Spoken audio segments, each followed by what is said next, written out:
Hi all, and welcome to the Truth, Honour and Integrity Show. Welcome one and all to the Tiny Man Show, who appears to get an awful lot of attention for, and what was it he called it? Oh, that's right, an irrelevant group. Oh my. It's been quite a bizarre week in many ways, and the word trust, as in who can you trust, appeared regularly this week. And an observation of much tension and a little bit of scatteredness in many people who I suspect fear a future event.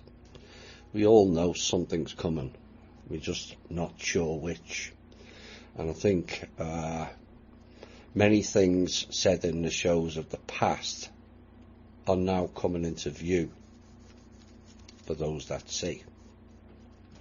And that in some ways increases anxiety, which comes out in varying ways. But remember, you have the tools to correct that within your own armoury. The show has taught you much, and it's up to you all to enforce that. Please keep the shielding high. Anyone else feel like clowns are trying to replicate the biblical flood in America alone? Thoughts go out to the people of Texas and everywhere else that seems to be creating giant oceans in the middle of the country. Also in a week where Anna von Reitz announced to the world she was appointed by a living God. Do you understand the words that are coming out of my mouth? Yes, you heard that correctly. And when you find out one particular group's investigation team is headed up by Robert Amenta, who is an investigator of the Federal Reserve of New York. Oops. And so yeah, now you all know why a certain group is targeting Kim and THI. And a week where Alfred Weber declares Michael Saller, Corey Good and Randy Kramer guilty of war crimes. Alfred, like Anna, is another one of those self-appointed judges. Also this week there was a whole show exposing ITNJ, which we've covered quite a bit in our show, and yet it never mentioned once the name Robert David Steele. However, they did mention a blast from the alt media past. She turned up like a 4-year loop, and as fake as a $9 note. Hope Girl, you all remember that? Well, she now goes by the name of Hope More. No, Hope Less with you, girl. And her fake machines and whatever else she's up to these days. You know, I wonder if people ask the above for proof. Clearly not. But also this week there was an article advocating and or promoting the sale of human meat. Yes, you heard that correctly. Which got the withering responses it deserves. And yet, do we not consider how many people figuratively consume humans in differing ways? Be it gaslighting, harassing, enslaving, energy vampirism, and using other people to elevate themselves. You know, the two are not directly related, but in overview it's just the same. Feeding off people. And a week where the internet and mainstream media sensation Greta Thunberg, who apparently came out of nowhere talking about saving the planet, that inspired everyone, but didn't fool us. This week her guard finally went down and revealed herself to be the puppet spokeswoman for the old system by declaring this week, quote, "If we can save the banks, we can save the world." Oh dear. I think that girl needs to listen to THI. No doubt 85% of bots will no doubt rush to support that. The programme does, what the programme says. And that's your first bit of intel. The show with Ground Crew Command yesterday was cancelled at short notice by Jim as he was preparing for the Cobra mass meditation this weekend. And that show is rescheduled again for September the 25th. Right, we've got a lot of things to cover. All the usual. Fair chunk of intel spread right throughout the show. Listen closely. But we're going to go into the news first, and the first bit is the FBI and New York State Department of Labor are investigating allegations that a payroll company diverted millions of dollars in employee pay to its own bank account. Regular THI listeners will know exactly what that means and what they're up to. And an FBI spokesman confirmed the investigation after the Bureau's Albany, New York office tweeted that it was seeking information from business owners who may have suffered financial loss due to the alleged activity of My Payroll HR and its affiliates. And a spokesman for the US Department of Labor said New York State labor officials are also investigating. Now, My Payroll HR, based in Clifton Park, New York, no surprise, apparently ceased operations last week after the direct deposit company Cachet Financial Services claimed it had diverted as much as $26 million in small business employee paychecks to one of its bank accounts.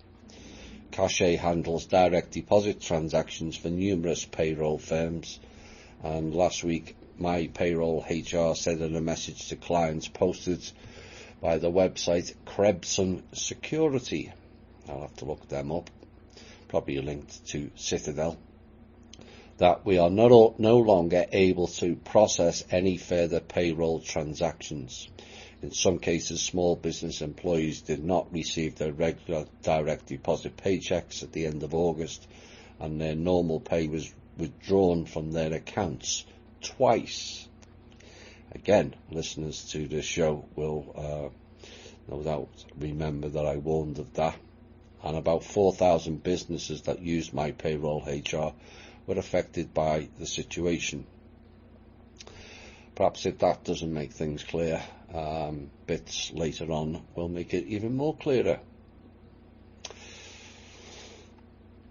Whilst we've heard a lot, and Greta Thunberg et al. Has rammed things down our throats about climate change and humans are responsible and all this bollocks, CFCs and whatever else they blame it on these days. But there was a report out this week that should raise other concerns and perhaps make people sit up and take notice of the rubbish that they've been talking. And this is the most powerful greenhouse gas known to humanity, and emissions have risen rapidly in recent years, according to the BBC. Sulfur hexafluoride, or SF6, is widely used in the electrical industry to prevent short circuits and accidents, but leaks of the little-known gas in the UK and the rest of the EU were the equivalent of putting an extra 1.3 million cars on the road. So much for health and safety. And according to them, levels are rising in an unintended consequence of the green energy boom. Oh my. It's that Ouroboros again, where they put in one thing to do one program and another program to do another program, and they both eat themselves. Cheap and non-flammable, which is why it's used, SF6 is a colourless, odourless synthetic gas, and it makes a hugely effective insulating material for medium and high voltage electrical installations. And it's widely used across the industry, from large power stations to wind turbines to electrical substations in towns and cities. Now, as it said, it prevents electrical accidents and fires, but apparently now it causes climate change. But it's 23,500 times more warming than carbon dioxide. Oops. Just 1 kilogram of SF6 warms the Earth to the same extent as 24 people flying London to New York return. And it also persists in the atmosphere for a long time, warming the Earth, it is said, for at least 1,000 years. So that will be the new thing they will focus on, no doubt. Let's get rid of the electric. Perhaps we can have green energy then. Who knows? Canada, no shortage of trouble in that country. Apologies to our Canadian members, you know why. But their top police organisation has finally done something about corruption up there, and charged one of its senior officials with violating national security laws. Cameron Ortis, a civilian member of the RCMP, is accused of breaching the Security of Information Act and the Criminal Code. Predictably, few other details have been released about the alleged offences, and he was reportedly held in Ottawa this past week. Now, the RMC would only say that the offences occurred during his tenure as an RCMP employee, and charges filed against Mr. Ortis includes unauthorised communication of special operational information. In other words, maybe he was a whistleblower. Possessing a device or software useful for concealing the content of information, or for surreptitiously communicating, obtaining or retaining information, and a breach of trust by a public officer. It doesn't say much about the breach of trust about the RCMP in Vancouver, does it? Anyway, Mr. Ortis is was a Director General of the Intelligence Unit, and he was also has expertise in East Asian affairs. For those of you that remember the Manchester bombing in the UK at the Ariana Grande concert, further information has came forward on that, as there was an inquest that ruled this week that he cannot go ahead, the judge ruled he cannot go ahead with the hearings into the bombing inquest and into the 22 deaths, because the government is refusing to allow secret material to be made public. In other words, they're closing the investigation down. Now, Sir John Saunders issued his ruling this week after granting an application by Home Secretary Mr. Patel to include key intelligence material. He is now likely to ask to convert the inquest into a public inquiry so he can consider the material in secret. It will be the first time an inquiry into a terrorist attack since 9/11 has happened, partly behind closed doors, and it means that the families will never know the full details of why MI5 failed to stop the attack. Intel Portion 2. The move has led to fears that authorities could avoid proper scrutiny over the investigation into terrorist or alleged terrorist Salman Abedi before he killed 22 people in May of 2017. And in his ruling, the coroner said the material he had excluded was relevant and central to the matters that fall to be investigated. Accordingly, my provisional view is that an adequate investigation addressing fully the statutory questions could not be conducted within the framework of the inquests. It's funny though, isn't it? National security. Where have we heard that term? Every time there's an investigation, funny enough. National security is another word for cover-up. Iran, it has said, has accused the US of deceit after Secretary of State Mike Pompeo said Tehran was behind the damaging drone attacks on 2 Saudi oil facilities. Mr. Pompeo had rejected claims by Yemen's Iran-backed Houthi rebels that they had carried out the attacks. Now, Iran's Foreign Minister Javad Zarif said that blaming Iran won't end the disaster in Yemen. Saudi Arabia said Saturday's strikes had halved its crude oil production to 5.7 million barrels a day. That's all they're concerned about. And all eyes will be on the markets when they reopen on Monday, with experts expecting a significant rise in price. No surprise there either. Now, the US Secretary of State gave no specific evidence to back up his accusations. That's a bit like Bubba then, isn't it? Perhaps Mike Pompeo should join Team Bubba. Simply saying, we call on all nations to publicly and unequivocally condemn Iran's attacks. But you haven't provided any proof that they did it. So why should we condemn them?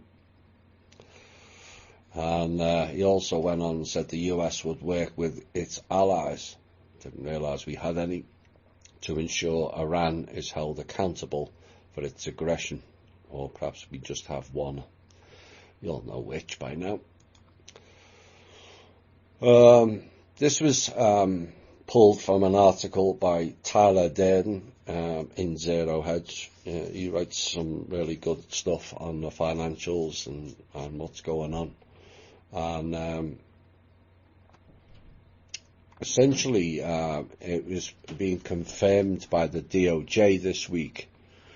They have accused the PM trading desks at JP Morgan of being deeply involved in what prosecutors described as massive multi-year scheme to manipulate the markets for precious metal future contracts.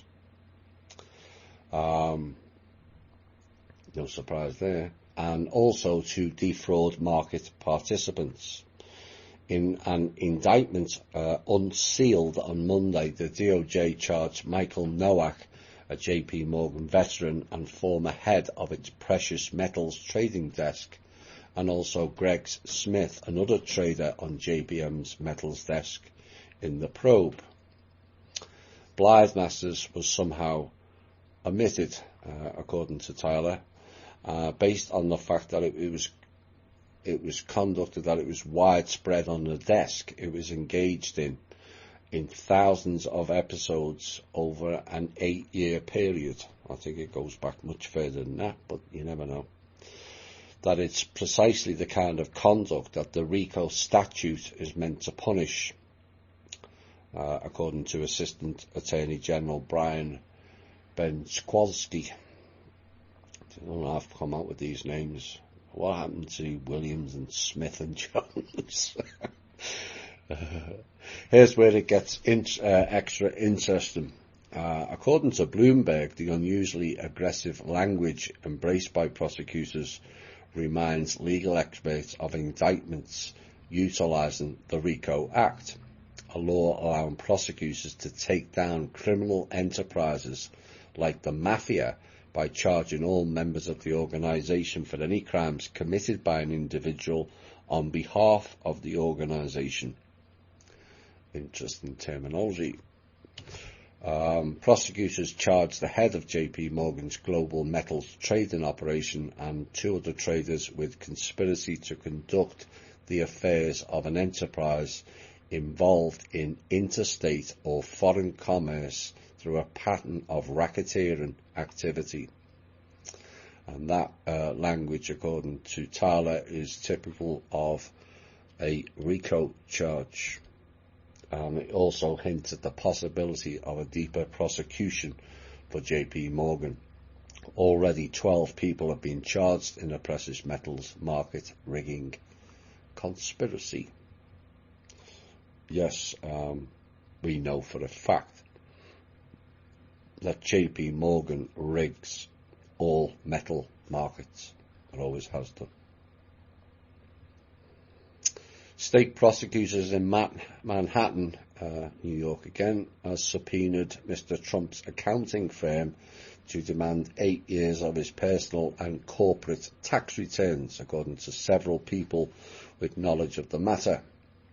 And the subpoena opens a new front in a wide-ranging effort to obtain copies of the president's tax returns, with which Mr. Trump initially said he would make public during the 2016 campaign, but has since refused to disclose. Now, the subpoena was issued by the Manhattan's District Attorney Office last month, soon after it opened a criminal investigation into the role that the president and his family business played in hush money payments made in the run-up to the election. You know, there was a simple solution for this, was there not? A private, across-the-board committee before he was inaugurated that went through his papers. Problem solved. You know, you're always going to be open no matter who you are. And all of them in high-end finance have all been involved in some sort of fraud, corruption or skullduggery. It's how that system works. You cannot get round it. You can be the most honest person you like. It's how the system is run. But that could have been solved with a private committee where the incoming president goes through certain details, depending which field he comes from, that may come up in the public arena that's going to distract the president from allegedly doing his job. Surely that makes more sense, does it not? You know, or you could, before these people become candidates even, surely you would check there's no dodgy business going on, like Beto O'Rourke, who's got a plethora of criminal indictments, and yes, he's in politics.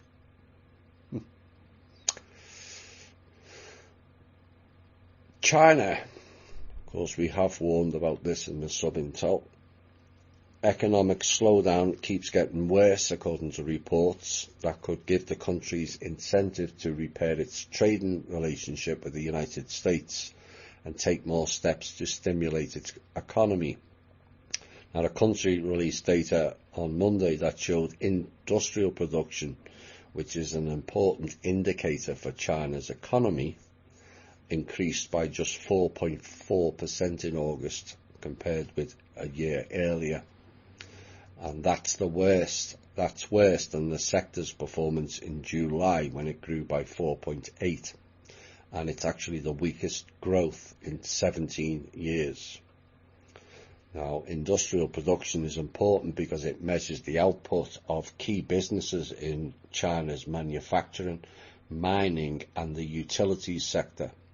And the latest figure was worse than the 5.2% growth that analysts had expected.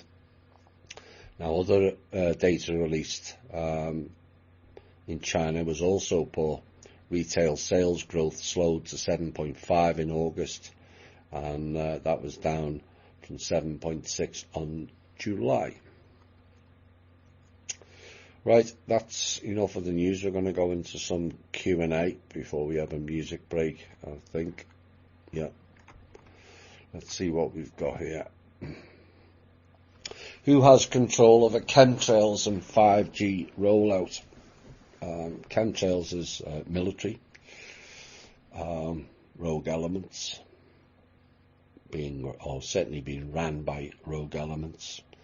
And 5G is the brainchild of the multi-billionaires.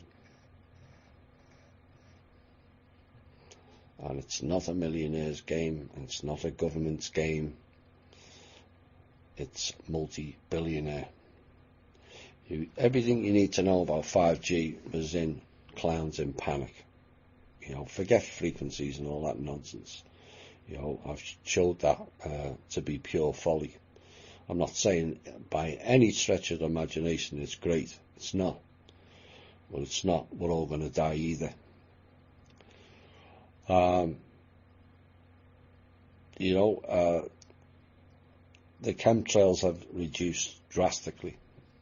Reports even from our own group have stated that in America and certain other countries. Eventually it will run out. Eventually. Thomas, you mentioned that only thousands will survive what is coming. This seems very bleak future for those who don't make it. Are you basing this possibility on humanity not altering its current course due to a lack of awareness and unwillingness to take responsibility? It's not a given. People have the ability to change the future. We've mentioned this many, many times in our shows. People have the ability to change weather. Yet do people use that ability? No. And therein lies the problem. There's a general apathy. There's always somebody else is going to fix it, and not you.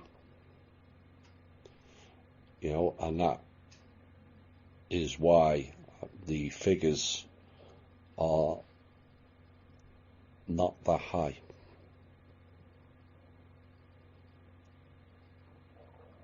I would love it to be much higher. But you've all seen the evidence yourself. You don't need me to tell you how people are not responding, how people are acting poorly, how they're not focusing on what matters. And this has been a common theme about humanity in previous timelines and epochs.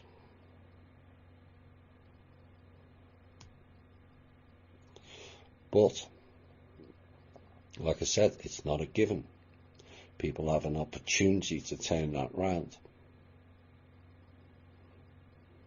What concerns me and others is that after 7 years, whilst there's been a massive increase, it still hasn't broken viral. And we can make a lot of excuses over that, but there really, when it boils down to the brass tacks, there is none. Yes, there's fun and games, and maybe what I mentioned earlier is more than a strong probability, not a possibility. So are we close to the 15%? I would say pretty much.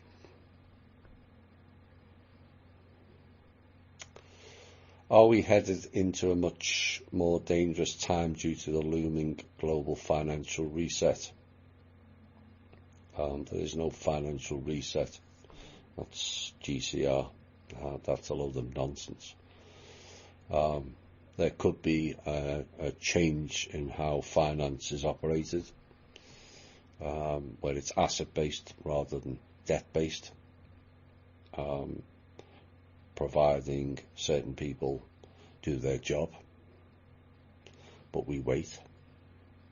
And maybe, just maybe, there's, for want of a better term, a divine time for that.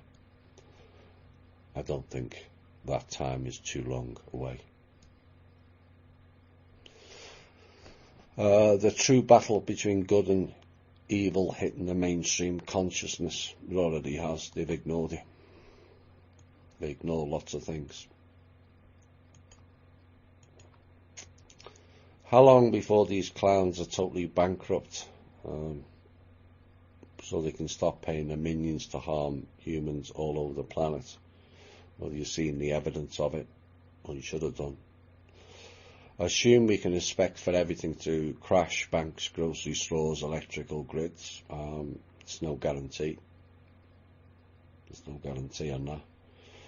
I've not heard anything on how long this turnaround may take, months or years. We covered that in the show about less than a month ago. I want to be the next level down from you in teaching others about what has really gone on and what we've learned these past 9 years. What we really need to focus on now is standing our ground, retaining what we have, not focusing on waking others up. You know, it's fine if you wish to do that and expend vast quantities of your energy on people who really are not interested in saving themselves. There's no excuse whatsoever for any person to not know some of what you all know. None whatsoever. They've chosen to ignore it.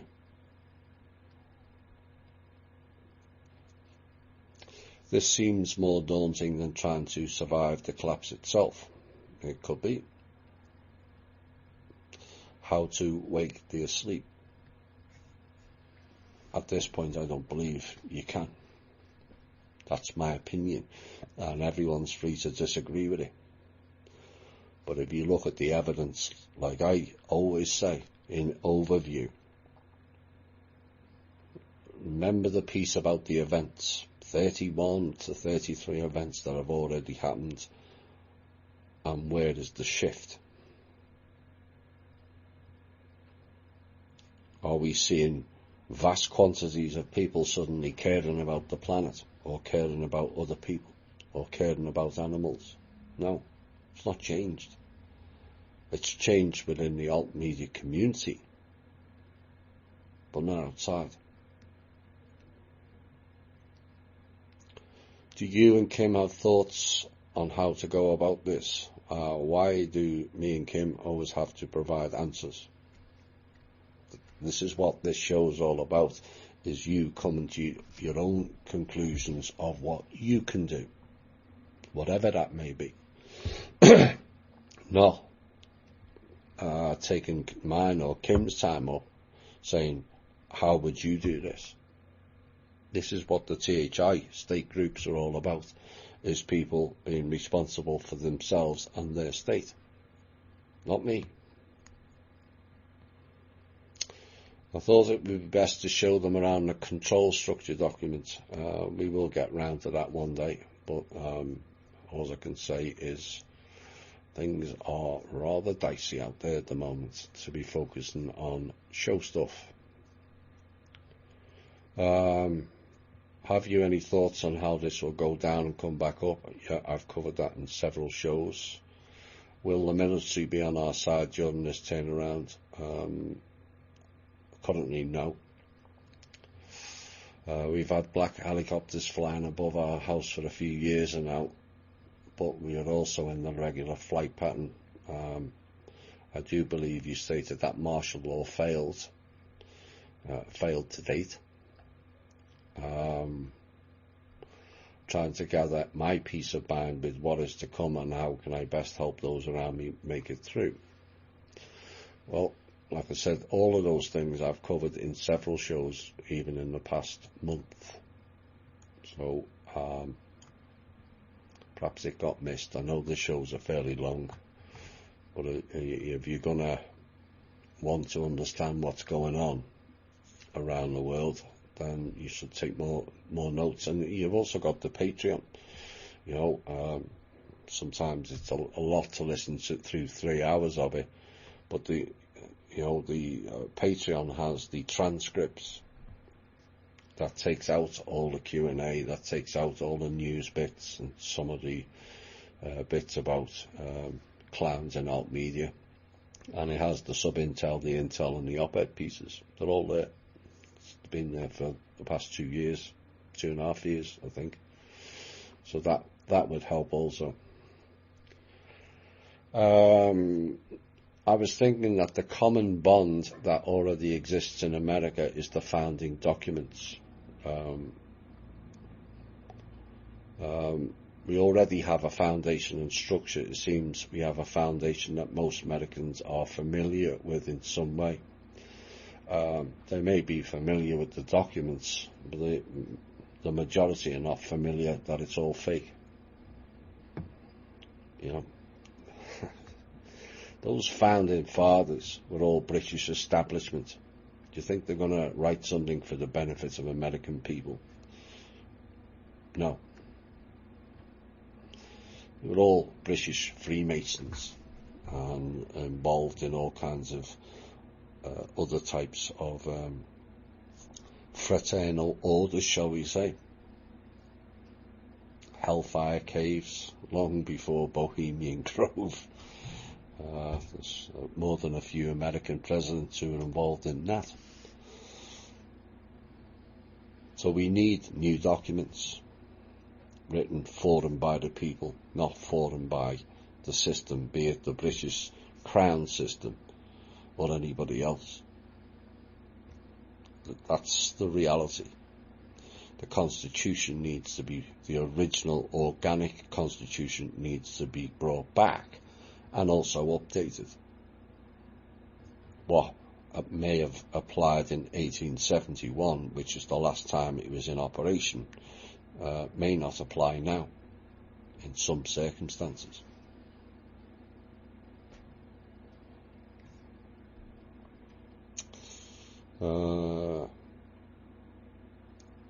What if you had an enlightened nation who are knowledgeable to the laws of their land? Our issue in America is adhering to the laws that already exist.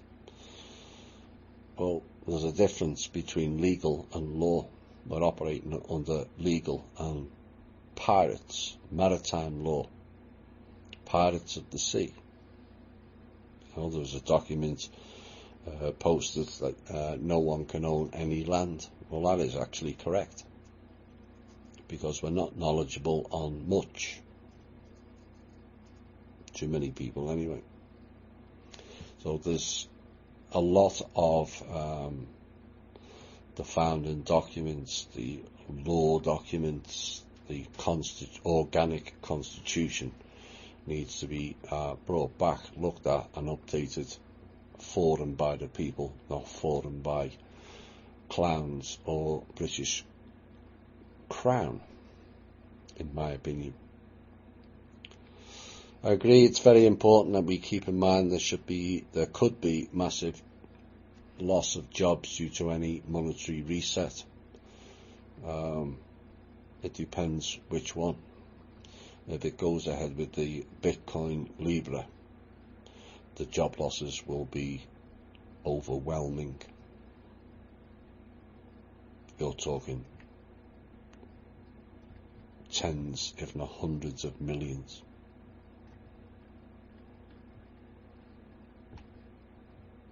Decentralization is a whole different ballgame, where everything will be ran by computer, ran by Amazon. Also, there are many technologies that have been held or weaponized. Can you tell us a little bit more about the technologies held back? No, because some of these could result in new jobs. For example, free energy could replace those that are working coal, oil and coal. How could this affect? Could affect how we plan for future education and business ideas within our state and country groups? No, it shouldn't. Your focus is jumping too many steps ahead, in my opinion. What can you change within your state? Can you come up with a project that's going to encompass all who are in that state group, where you all get jobs and working and pay in that project? You know, new technologies shouldn't come into it. You can only work with what you've got now. New technologies come out, then you would put a proposal in of how that can integrate with your project, or maybe it does, or maybe it doesn't. But you have to get the base started first, instead of jumping to something that hasn't come out yet. That's the gist of it. How were the stations like Jesus Ra created, and do they still exist for beings to occupy? You make it sound like it's an avatar. It's more to do, Ra is a title, like head of state, or I am the Lord. And Jesus is an archetype. What are the chances of 26 or 28 people born of a virgin, born on the 25th of December, who died and then came back to life after 3 days? 0. It's an archetype. And all it takes is people to take the messages that have been applied to Jesus, which many people like, and make that part of your life. You don't have to be called the name. It's an archetype. Are you acting in the right manner? Are you acting in integrity? Are you working for the self or others?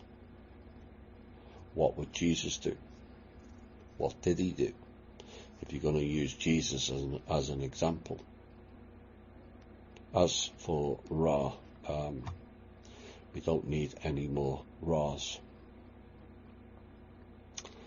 Were they externalizations of a fragmented human psyche? No. One was a teacher archetype, the other was a control structure, egotistical freak, in my opinion. Was the cabal or the minions behind the Amazon forest and Siberian tiger burnings? I'm not too sure on that. We're covering quite a bit at the moment. And are countermeasures in place to deal with these and further such sabotage of our national resources? That's up to the people within those countries. Some of the people have no option. Many of us in the West, the person who asked the question will know because he's from that continent, don't like the idea of people shooting tigers and elephants and rhinos to make money. But if they've got nothing else to make money to feed their children, wouldn't we in the Western world do the same thing? And the key is, and that's why the Manor World Holding Trust focused heavily in Africa.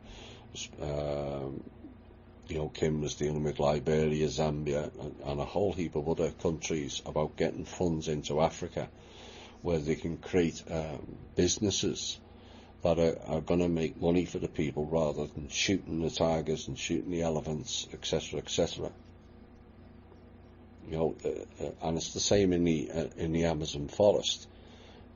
If the trees are the only way to make money, what option do they have? Well, the key is to give them other options to not cut down the trees. And that's what the funds going into each country are going to be for, particularly in that region and also in Africa. We have to create industries where the African people can make enough money for food and shelter without poaching.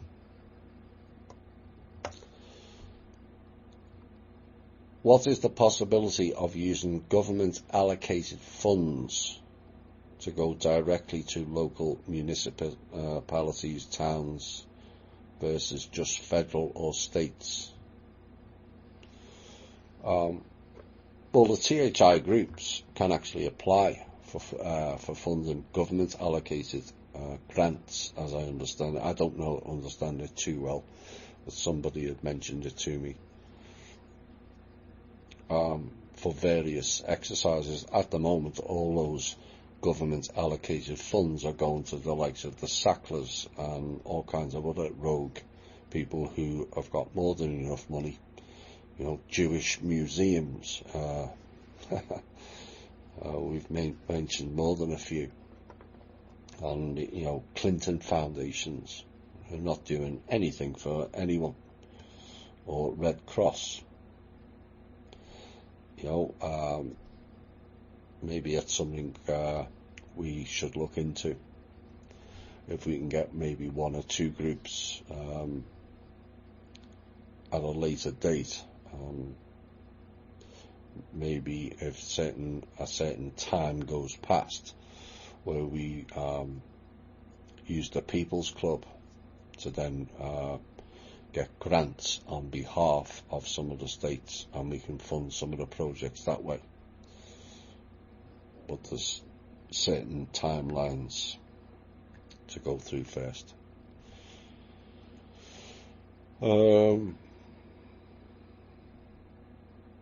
Why is Kim still working with the clowns who will never change for the benefit of the people?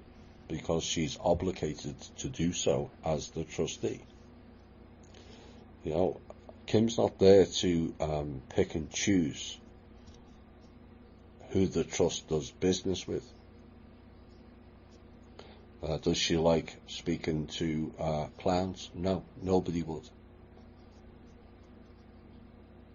Their levels of conversation are beyond madness, putting it mildly. But like I laid out in a show, well, even the Saturday show where Kim came on at the end with Brandy and Ellen, what are the consequences of not doing a deal with the government and the order where we can kickstart the projects? Well, the consequences are everything collapses and then everybody suffers.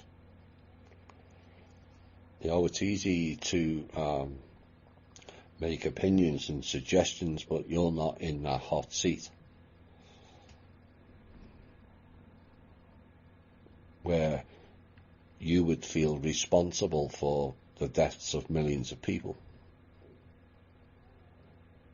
Sometimes people should do exercises of what it would be like to be in X person's shoes for an hour or a day. Why can't funds be used to help humanity outside the system? Well, I don't know whether this person's a new member, but we've covered it extensively as to why. If there was a way, we would have done it. Why can't everything, the personal assets of the criminal elite Rothschildians, be confiscated and lock them up, or better? Who's going to do it?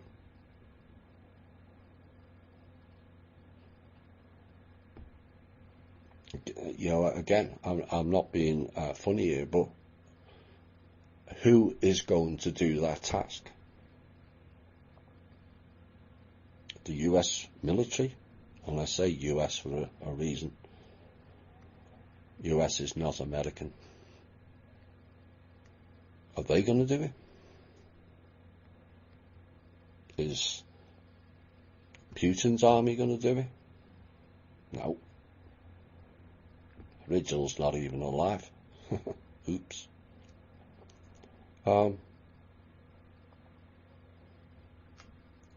You know, if people are wanting to come up with ideas, but who's going to do it?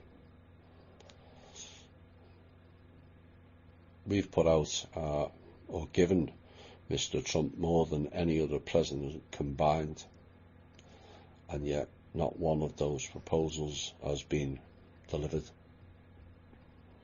So if the so-called leader of the free world can't do it, Who else is going to do it?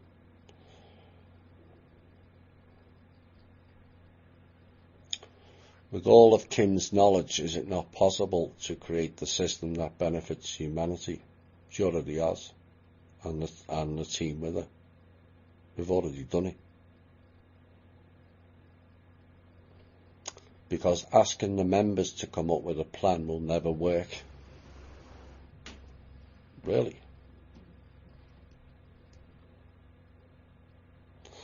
So only me and Kim has to come up with a plan and nobody else, is what you're saying.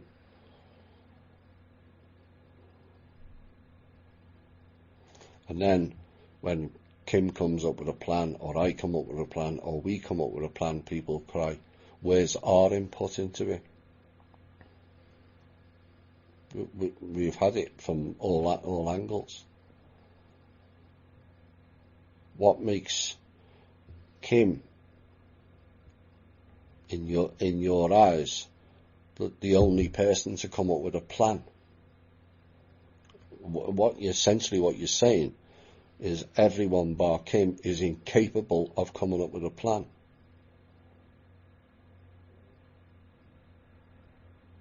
That's a bad indictment of humanity.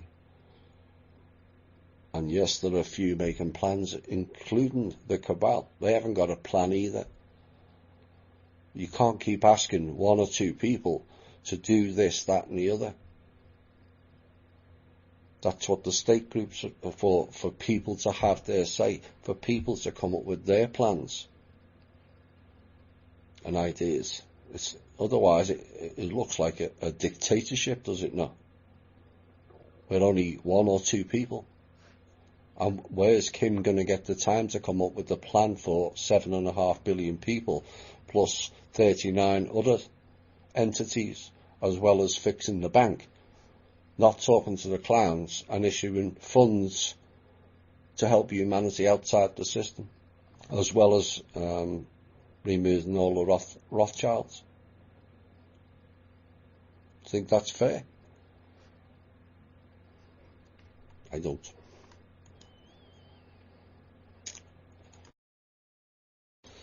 Hey all, and welcome back.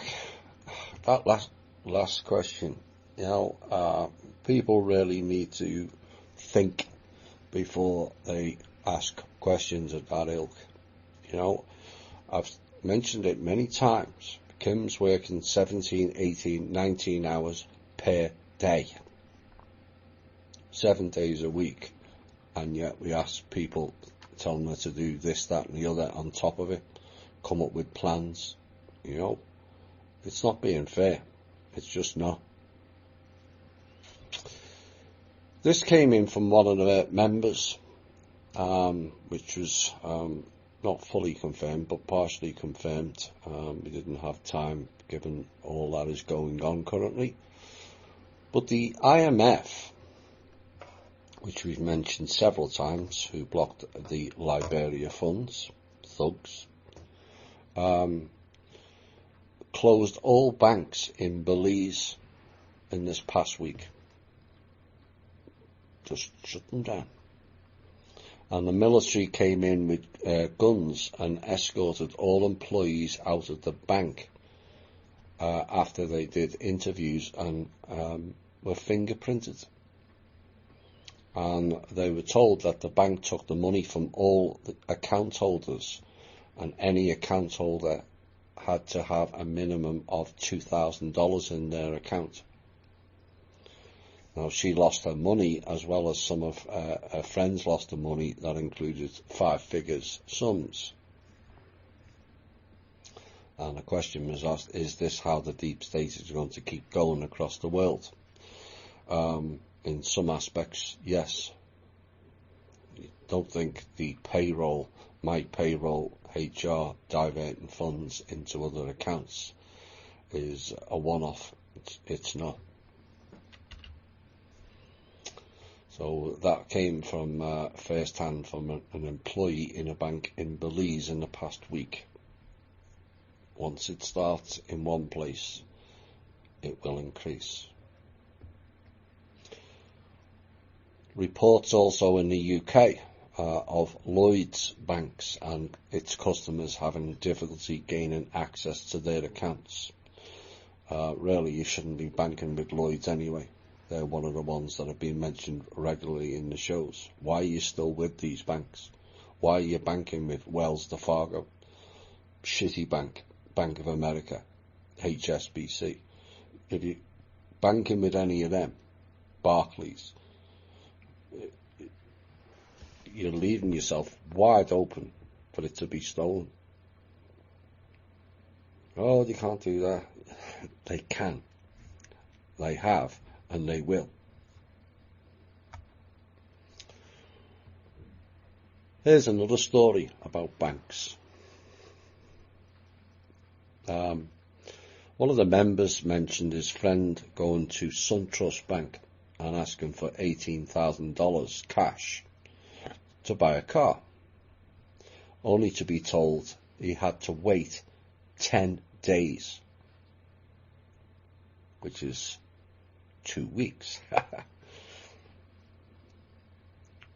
And yet we just accept this.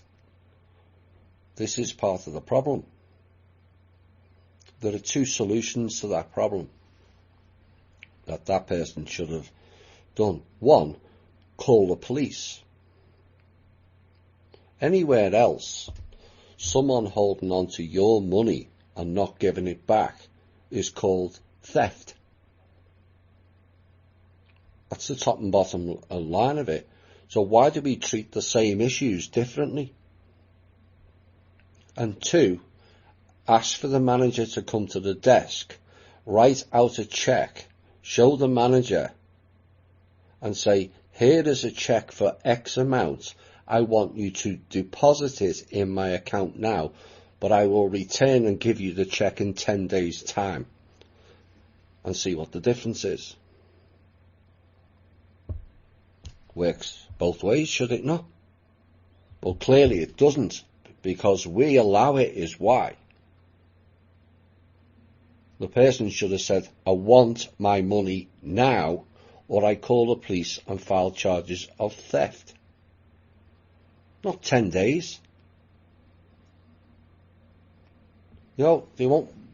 If you call up the credit card or the mortgage and say, I'll pay the mortgage in 10 days after the cut-off date, they'll give you a fine. Why can't we do the same? The guy should have turned around and said, okay, if you're going to wait 10 days, I'm charging you 10% interest per day.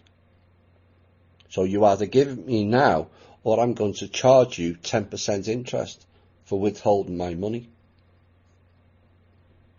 These people need to be told, not just walk away and go, oh, that's awful. No, tell them it's your money. This is the problem people forget. Banks don't have any money. They have our money, not theirs. Here's something of significance which may play into a bigger story, which is bubbling behind the scenes at the moment, which may require a special show. But since 1970, North America alone has lost nearly 3 billion birds.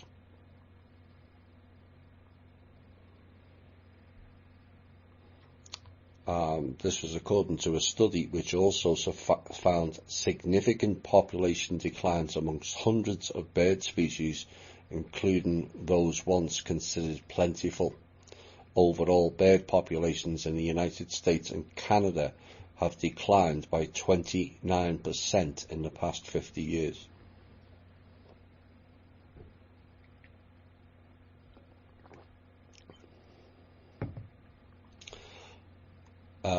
A certain family we've covered before, now under further investigation, and again it involves transferring money that they shouldn't do.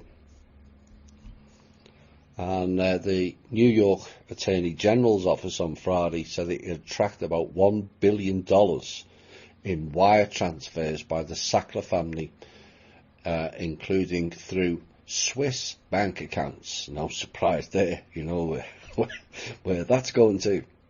Suggesting that the family tried to shield its wealth as it faced a raft of litigation over its role in the opioid crisis. And the wire transfers are part of a lawsuit against Purdue and individual Sacklers in New York.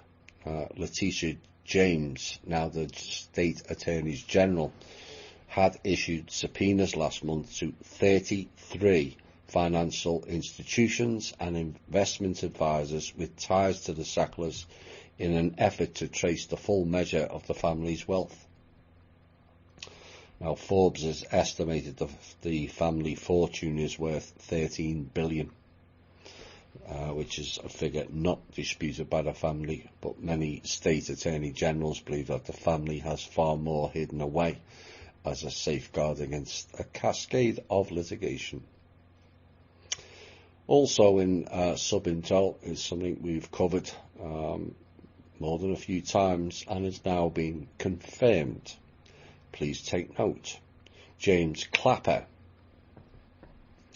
endorsed many of the things mentioned in the shows in a statement this week, and he made clear that the Internet of Things and the many devices like thermostats, cameras and other appliances that are increasingly connected to the Internet are providing ample opportunity for intelligence agencies to spy on targets and possibly the masses. There's no possibly at all. And he said, and it's a danger that many consumers who buy these products may be wholly unaware of. In the future, he said, intelligence services might use the Internet of Things for identification, surveillance, monitoring, location tracking and targeting for recruitment, or to gain access to networks or other user credentials. Clapper told a Senate panel as part of his annual assessment of threats against the US. And he's also actually saying something very similar of a major study done at Harvard's Berkman Center, released last week. It concluded that the FBI's recent claim that they are going dark, for those of you who can remember the intel, you know why. Losing the ability to spy on suspects, they say, because of encryption, which is rubbish. That's not because of encryption. Is largely overblown, mainly because federal agencies have so many other avenues for spying, it said. Encryption, our regular members will know, encryption is an illusion. Encryption was created by the CIA. You don't think they didn't put backdoors in it, do you? There's backdoors in all encryption. A lot of them have been taken away now. So the fact that Harvard mentioned the FBI going dark, they're not the only one either. Five Eyes went blind. And this echoes comments by many surveillance experts who have made clear that rather than going dark, we are actually in the golden age of surveillance. And privacy advocates have known about the potential for government to exploit the Internet of Things for years. Law enforcement agencies have taken notice too, increasingly serving court orders on companies for data they keep that citizens might not even know they are transmitting. Oops. Police have already been asking the Google-owned company Dropcam for footage from cameras inside people's homes meant to keep an eye on their kids. Oops. Fitbit data. That's those Keep Fit watches that people have on their arm, I think. has already been used in court against defendants multiple times. But the potential for these privacy violations has only recently started reaching millions of homes. Of course, Samsung sparked controversy last year after announcing a television that would listen to everything said in the room it's in, and in the fine print literally warned people to not talk about sensitive information in front of the television.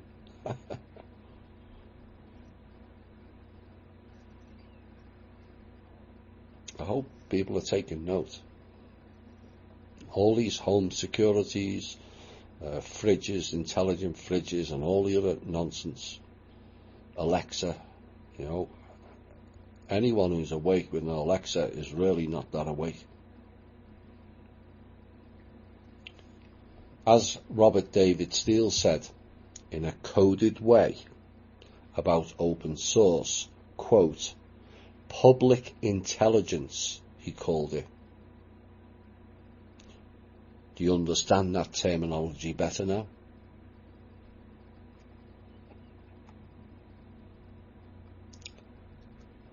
Trump said on Saturday he'd spoken with Benjamin Netanyahu about a possible mutual defence treaty between the two nations.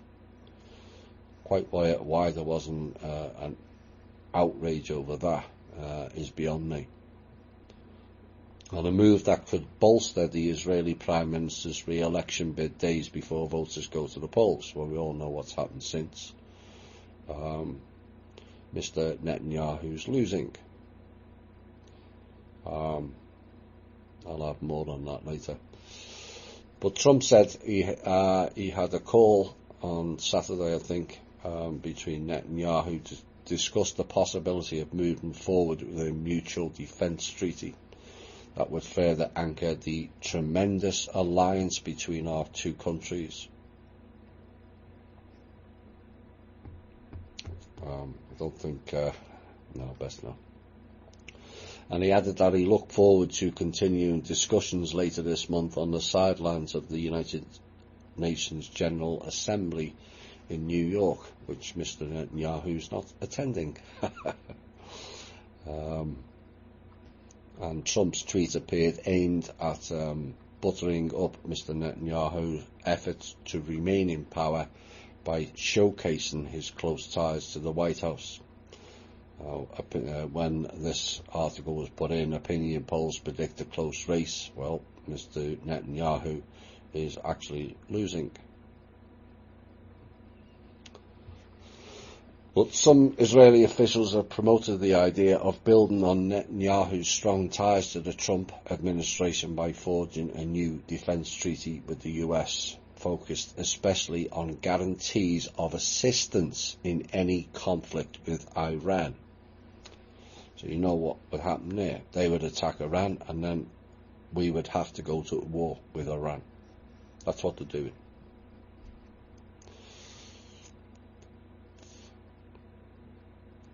Also, that came up this week, which again, for those of you with long memories, or long hair anyway, we covered about certain spying that was going on, not around, but inside the White House, inside NSA, inside CIA, inside FBI, and then also inside the Department of Homeland Security. But it's now been brought up that Israeli spies may have planted cell phone eavesdropping devices near the White House, no, inside, like in the desk, and other sensitive locations around Washington DC, according to a recent report. Now, the Israeli PM denies this, well, he would, and the devices commonly known as stingrays were first discovered by the Department of Homeland Security in 2018. Now, they weren't discovered by the Department of Homeland Security at all. They were discovered by the team, and they notified the Department of Homeland Security. and they can trick cell phone towers into revealing location data and other identifying information, as well as the content of phone calls. And they were likely planted to listen in on the communications of President Donald Trump and his closest aides, according to the official. And it said, while it isn't clear whether the eavesdropping operation was successful, it was. And it wasn't dotted around Washington. Like I said, it was inside the buildings. A former senior intelligence official said it was pretty clear that the Israelis were responsible. And yet you never hear, not that I want it like, but let's launch war on Israel because they're spying on us. You know, we launched war on Iraq, even though they never attacked us. This is far from the first of its kind either. Israeli spying operations targeting the United States have been a constant nuisance for American intelligence agencies over decades, with Washington even naming the country as a top espionage threat, according to documents leaked by Mr. Snowden. Edward Snowden. Where are we next?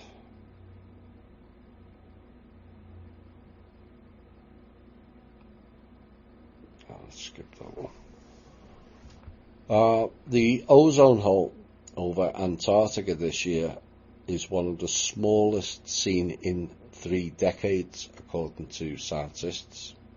Oh, that'll upset the climate change people. Observations of the gas's depletion high in the atmosphere demonstrated that it hasn't opened up in 2019 in the way it normally does. I wonder why. Perhaps it's not in the same place. And the EU's Copernicus Atmosphere Monitoring Service says it's currently well under half the area usually seen in mid-September. And listen closely, the hole is off-centre and far from the pole. I wonder why. UK is running fear campaigns at the moment, being ran by the police and particularly the criminal Red Cross, both of which are associated with rogue Mason and Templar groups, I might add, are telling people to have bug-out bags in preparedness. For what? They won't state what they are preparing for. And in the illustration of the bag, it included a pen, notepad, phone charger, battery pack, flashlight, radio, first aid kit, batteries, whistle, personal toiletries, seasonal clothing, food and water, and an emergency plan. Good luck with getting all that in a backpack. But how can you have an emergency plan if you don't know what the emergency is?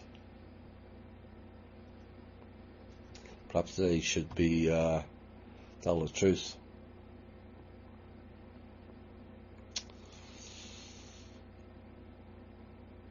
So Greta Thunberg, who we mentioned earlier, the child prodigy with the elite family background, who has charmed the world on climate change and how people should pay for it, now reveals to the world that we must save the banks. Yeah, right. You know, people have to understand this kid is being used as a tool for the old order. Their new order wants rid of all the banks. I want to make that clear. The new order wants rid of all the banks in a decentralization program. That's what Libra and that package was telling you. Which, getting rid of the old banks is fine, by me to a point. You know, we never needed banks to begin with. That's the key. It was just convenient. That word again. It'll come up later. But what are they replacing it with is the key. That's what people have to be concerned with. And where are the think tanks of how to replace the millions of workers who rely on banks for their wages? What will happen to all the skyscrapers in many towns? Will it be left to rot, repurposed, or 9/11? Where's the future thinking on it? And it's this lack of future thinking that disturbs me more than most. To remove something, you have to replace it with something else. And that something else has to be something better for real progression. They're not telling you what they're going to replace it with. Well, they've told you what they're going to replace it with, but what they're not telling you is what are they going to do with all those bank buildings in every town and cities? Where are they going to place the staff? Because there's not going to be a bank. A machine is going to do all of their jobs with fresh air tokens if they get their way. Do the people who are promoting this Bitcoin really understand what you're promoting? Clearly not. And what Greta needs to understand is it was the banks who created the problems on this planet to begin with, not climate change. Climate change is a money marketing scheme to make people pay for their other programs, pure and simple. They know they're running out of funds. They'll come up with programs that the people must pay into, and they keep running. But the question remains is, with all their collection of global funds, is why hasn't someone asked, why haven't the UN paid for climate change? Why haven't the 1% who have the funds, not as much as they used to, given they're responsible for the rape of this planet, why aren't they paying for it? Because I can guarantee if a rule came out that the 1% had to pay for climate change, that proposal will go in the trash can pretty fast. Anyone else notice the heavy promotion of the Red Cross? It's all over the TV. Seems every time I turn it on, which is not often. And in particular the Weather Channel, or better known as the Fearport Channel, who has spent the last few weeks or so highlighting the Red Cross and how everyone should donate to them. Why just them? You know, there are hundreds, if not thousands, of philanthropic organisations who would love funds to actually go and help, not hinder, not steal children, not interfere with children either. Why is it always that one group? That same group who has a detailed criminal background that anyone can find with a simple internet search within 5 minutes.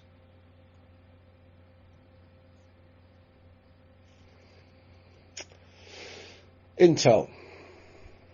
Get ready.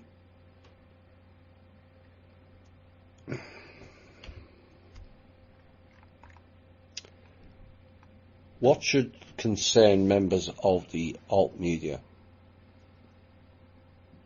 is a total media blackout in America and the UK of the Israel elections should be a concern for everyone.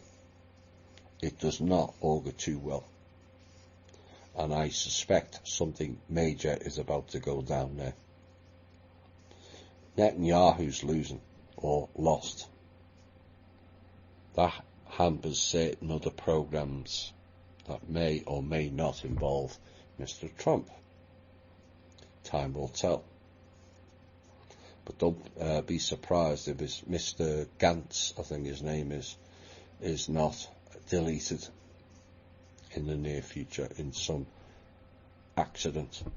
But the fact that the British and American media have almost blanked it off the TV is a warning. You know, we are aware of the clown and bank efforts to try World War III again, and it will be in that region. The Yemen incident could well be self-sabotage, as it will push prices, oil and gas prices up in America and other regions of which oil traders will stand to gain.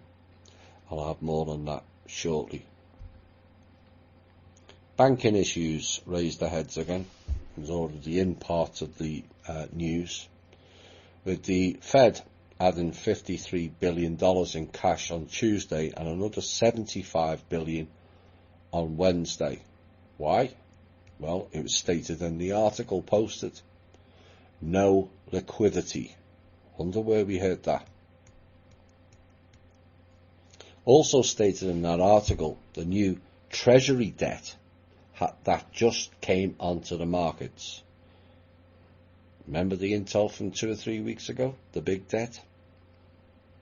And it also mentioned the Fed starting up a repo market.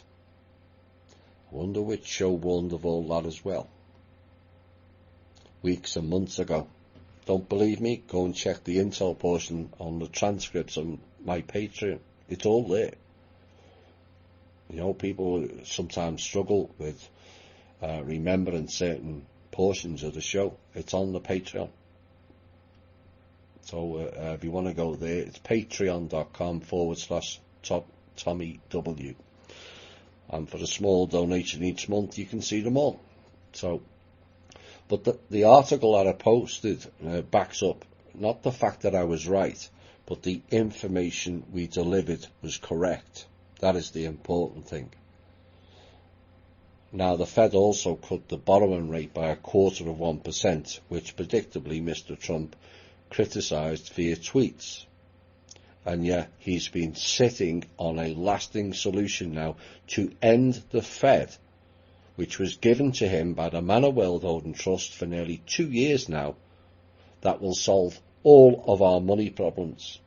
And yet he has done what? Nothing. The debt cycle program operated by the Fed globally, not just in America, has failed.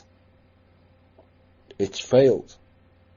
It was designed that way. It fails us all. And we have a new program that is based on an asset-based policy, not a debt-based policy. That will kickstart us all. And Mr. Trump has been given more knowledge, awareness, support and tools to correct this country than any other president combined. Fact. And we're still pandering to the now defunct Federal Reserve. It doesn't exist.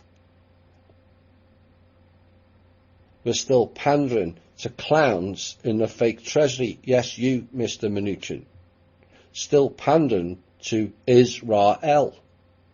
Old system groups wanting to stay in control of a failed system. Well, I'm sorry. The clock is ticking, Mr. Trump. Your time to deliver for and by the people is up. We want actions delivered now, not stupid tweets directed at the Fed, who don't exist. There is no debt. There is no 20 trillion or 22 trillion. It's all gone. Shut them down.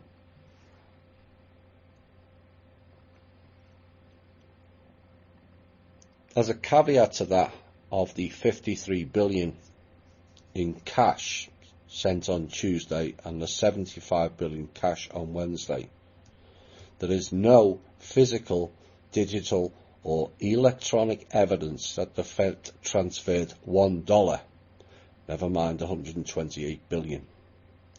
All an illusion. Nobody has 128 billion. No evidence of it.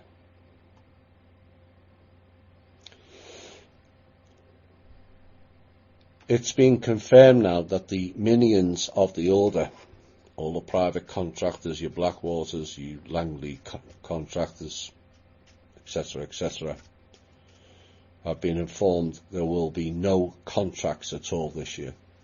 None. That means none of them are going to get paid. They're still meeting, discussing a way forward, and the meetings have been going on for a week now, over a week now, and was expected to last another 4 days as of Tuesday. Next item. The Draco Queen has made apologies on behalf of her family to all other species and told them destroying this planet is not an option and that they need to work towards the restoration of it, not destruction. And they asked all, including our group, to come up with a plan. Next item. The Saudi Arabia oil incident could have been done by several groups, and regardless of who done it, you would have to say it was justified when you really know what is and what has been going on in that region and that business. Rogue elements have been dividing up Iraqi oil for free. Yes, free. Stealing it. And most of China's imported oil comes from that region. And the total cost of the oil is to ship it only. Nobody's getting paid. As well as China getting free oil, there are others who are getting a cut out of this deal also. Benjamin Netanyahu for one. The Bush Group, no surprise there, for two. Obama, failed Pindar man, for three. And also the Ayatollah Khamenei of Iran, believe it or not. All are in on the free oil deal.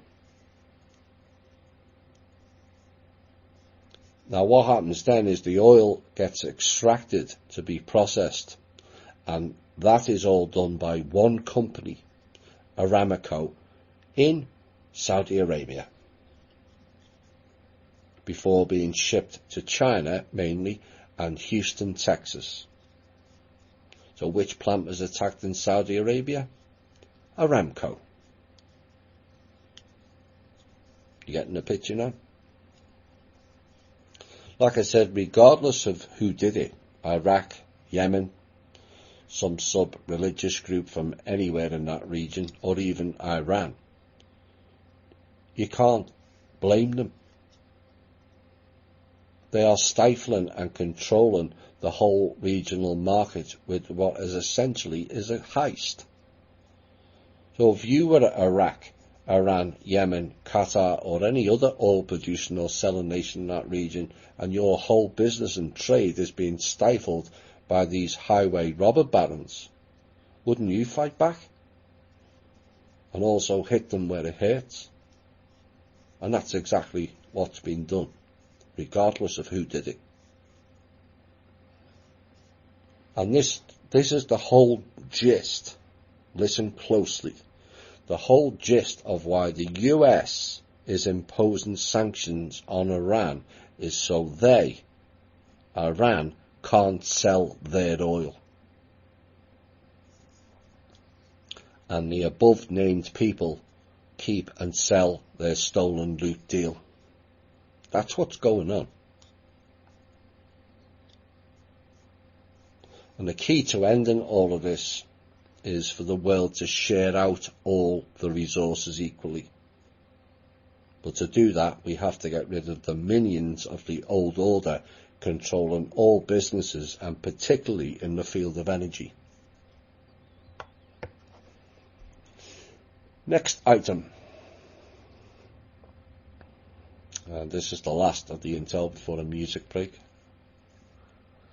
There is a reason They were all in meetings for 11 or so days to come up with a plan. Our plan was fairly easy, but theirs has become very complex. And the gist of it is, and what they're working on, is how can we come up with a plan that appears to help the planet and the people whilst we remain in control of it all. And no doubt they've ran several AI scenarios, and to date, not one of their plans will keep them in control. None. And that is why they have no plan.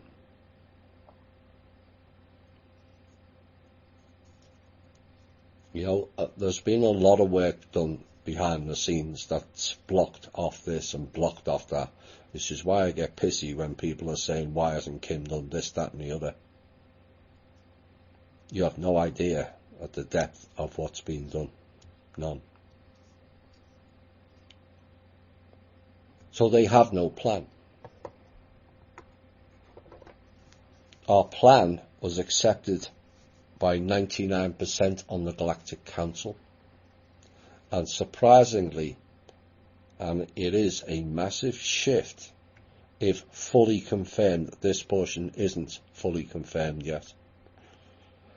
The Hidden World Council we referenced a few months back voted 4-3 in our favour and to support our plan presented. That plan is not yet set in stone, and it will be adjusted accordingly here and there when more input is placed into it. But that 4-3 vote is a major shift, as all of them were old order minions.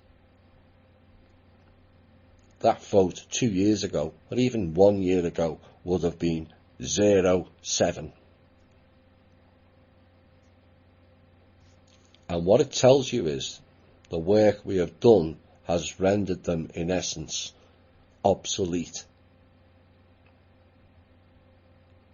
And it is an extraordinary achievement given the lack of numbers and resources of those involved in that exercise. The Emperor has no clothes, no ideas, and no plans. Wrong timeline and frequency, folks. And you can keep denying it all you like, but reality bites.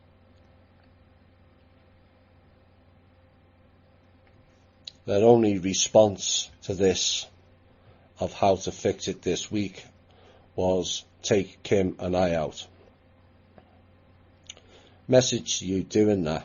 Yes, you, the Cult of Ra pedo group out of Utah, we don't give a shit that you threaten us. We really don't. But if you think taking out 2 people out of 7 billion will work or fix things, good luck with that. We'll be back shortly. Hi all and welcome back. We're going to go into some op-eds now. Where are we going first?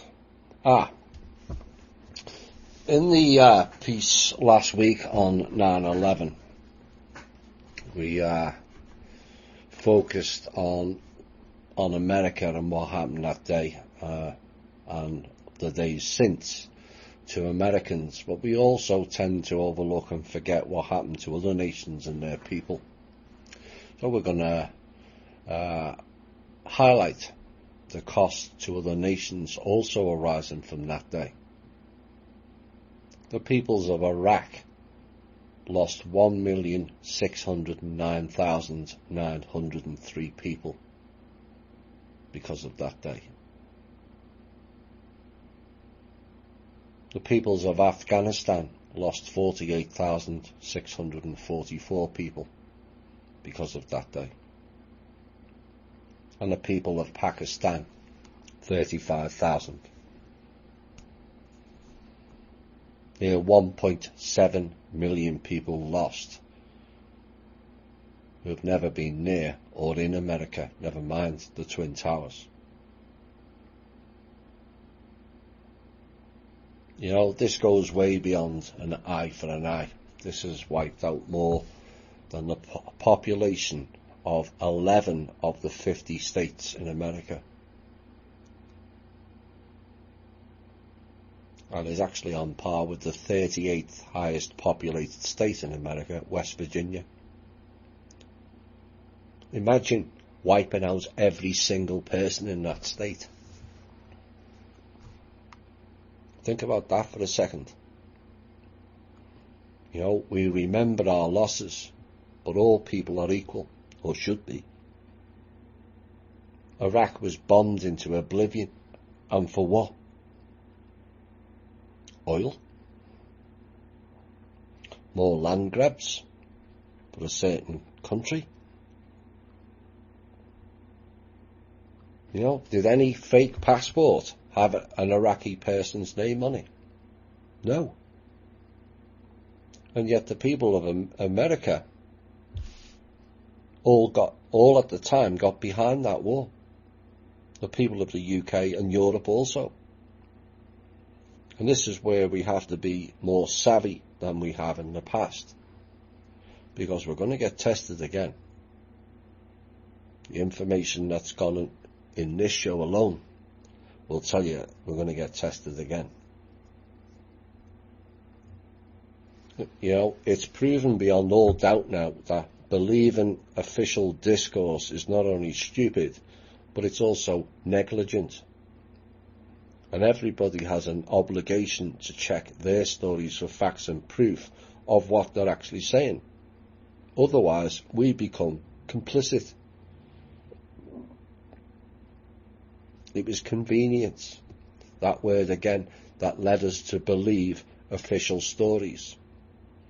Let someone else do the research for us, and then they give their opinions, like the newsreaders or the portal people. How has that worked out for us? Well, it hasn't, has it? And that's what we must correct. Also, I found this gem, also related to 9/11 and Larry Silverstein. I tried looking more into the Port Authority, but I ran out of time. Anyway, as the owner of the World Trade Center, the Port Authority has worked since 2001 on plans for reconstruction of the site, along with Silverstein Properties and the Lower Manhattan Development Corporation. In 2006, the Port Authority reached a deal with Larry Silverstein, which ceded control of One World Trade Center to the Port Authority. The deal gave Silverstein rights to build 3 towers along the eastern side of the site, including 150 Greenwich Street, 175 Greenwich Street and 200 Greenwich Street.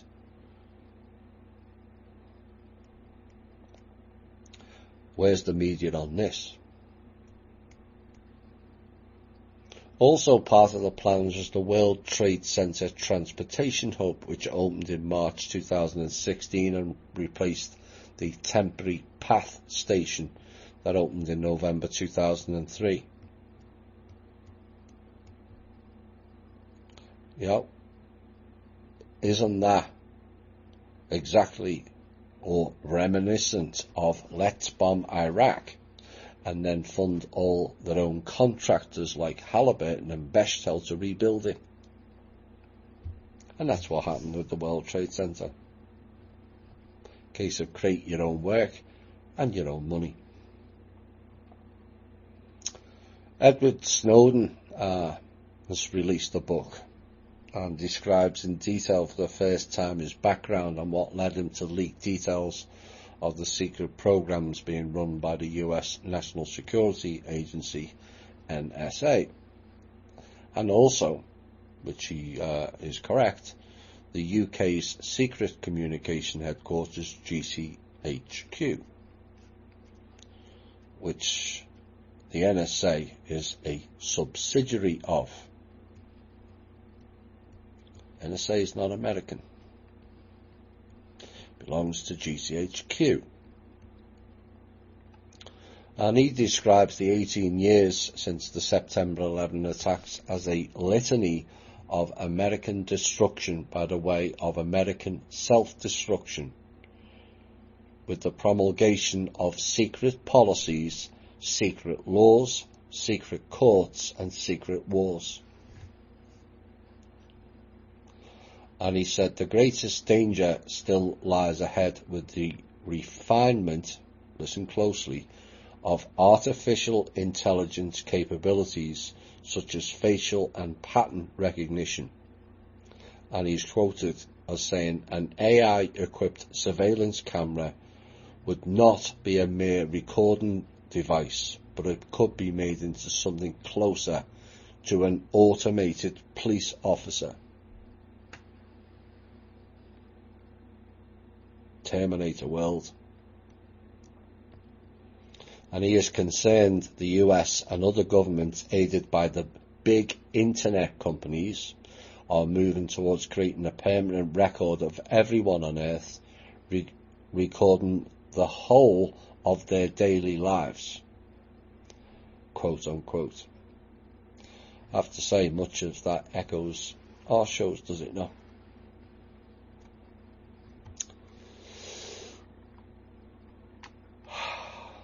This story pisses me off no end. A woman in Florida, Taylor Bland Ball, lost custody of her child this week for refusing to give the child chemotherapy. It's becoming all too common now, is it not? But what is all too common is the acceptance of it. It's like the $18,000 in cash out of the bank. People just accept it.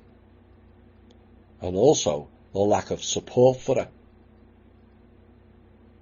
You know, that type of thing should send shudders through every single mother. Not just in America, but globally. Where one day you think you own your own child. The child gets sick, and then they tell you the real truth. No family owns their own children. They're all wards of the state, unless the child's not being registered. But where is the outrage? Why hasn't this story gone viral? And this is what I really want to target with this piece. Where are the women empowerment groups? Or is that just about empowering women to earn lots of money and play the system? Because it appears so to me. All about corporate empowerment, not life empowerment. Where is the self-appointed bastions of female power like Ellen DeGeneres, Rachel Maddow, or the woman who advertises weight loss programs and yet is massively overweight herself, Oprah? Where are they in support of this woman?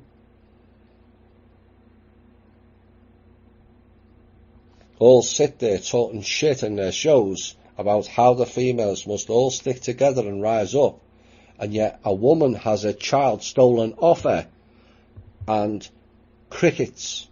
It's a bit like asking Anna von Wright a question. Women empowerment without the support is all bollocks. That's the top and bottom. That's what they're telling you. And it's only designed for divisive programs only. So you have a plethora of these agenda-driven groups allegedly in support of women, and yet not one of them got behind a woman having her child stolen off her. Not one. You know, what's wrong with people? Well, she shouldn't allow her child. or stop a child having chemo, the stupid and ignorant will cry, neglecting the fact that chemotherapy does more damage than good, providing you do your own research and find out for yourself. Because when you do, that will become fact, not fiction. And it's all about fighting to keep the system and lies with these people. And we've been shafted on every level of life. And people are not only supporting it, but fighting to keep it. The same applied with the recent story from Brazil, where Kim and the Man of World Holding Trust were given the doctor there, who has a 100% cancer cure rating. In fact, he's cured several heads of state and other prominent money type of people.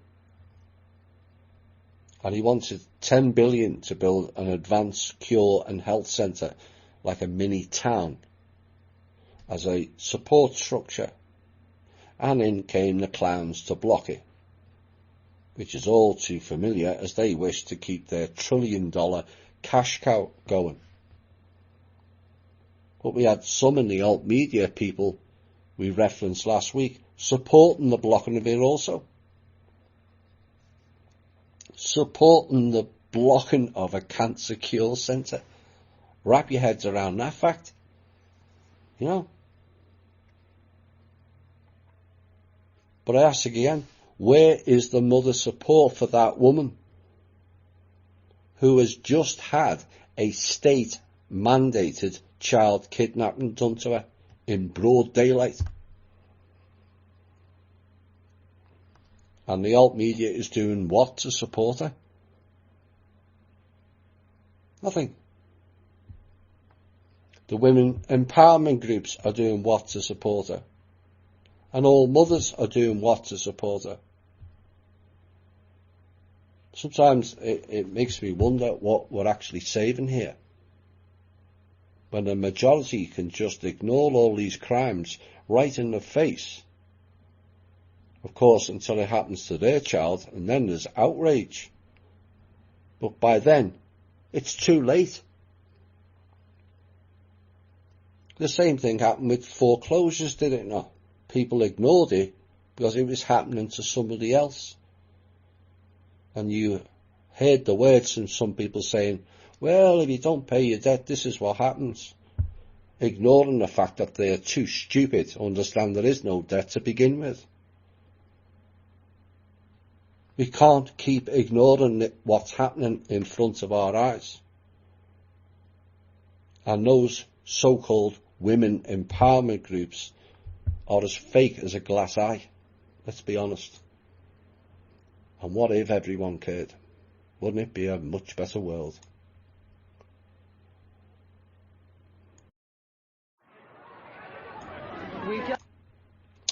Hi all and welcome back. We've probably got about 5 or 6 op-ed pieces. This focuses largely on us and some of the games that are being played on us. It would involve mind control programs, some of which you'll be aware, some of it you won't. And it's also got chunks of intel hidden inside of it. So we're going to start with there was a reference to the word, a particular person being called Voldemort, which is the arch enemy of Harry Potter, for all who have watched those movies. And according to a prophecy, has the power to vanquish the Dark Lord, being Anu. Nearly every witch or wizard dares not mutter his unmentionable name, and refers to him instead with such expressions as you know who, and he who must not be named, or the Dark Lord. It's that fear program. That will come up again later. But Voldemort's obsession with blood purity signifies his aim to rid the wizarding world, not just the wizarding world, of Muggle, which is non-magical heritage, and to conquer both worlds of Muggle and wizarding, with the goal to achieve pure blood dominance. You understand that? Or where I'm going? And through his mother's family, he was the last descendant of the wizard Salazar Slytherin, one of the 4 founders of Hogwarts School of Witchcraft and Wizardry. And he is the leader of the Death Eaters. Connecting the dots. A group of evil wizards and witches dedicated to ridding the wizarding world of Muggles and establishing Voldemort as its supreme ruler, the Dark Lord. What that's telling you is a fair description of the bloodline families, is it not? And also the role of witches in delivering it. And this is why I don't like magic, light or dark. A, it's laziness due to not raising your own soul development level where you would have natural abilities, provided you were responsible for them and with them. And B, the dark path is also easy and seducing on those practices. More so with a society operating in a comparative mindset. That's the gist of what's the background of the Harry Potter, of what's playing out here. The pure bloodlines. Except it won't work. But they've done many things and programs against the people. And other beings, not just us, you know. And the problem of groups of people targeting certain other people or groups has become an all too common theme over time. And particularly in the alt media field. And this particular generation has seen a massive increase in it, as more and more people are targeting others because they haven't addressed themselves. There's not a single person listening to this show who is not nodding, because it's happened to all of us. And that's the top and bottom line of it. Those doing it do so because they have no mastery over themselves. They've done little to no shadow or inner work, have zero trust or belief in themselves. So instead of elevating themselves, learning mastery of themselves, integrating their shadow aspects and dealing with their inner trauma, they are more intent of derailing other people and dragging them down to their low level. That is how it works. And that's the problem in a comparative mindset and society. You know, some people are envious of another person's status or lifestyle, or whatever that competitive-based aspect is. But the key is for you to work harder to achieve what you desire. Not by trampling on other people, but by improving the self. And that's the key. And one of the biggest forms of abuse to people is gaslighting. And this will play into a larger picture as this develops.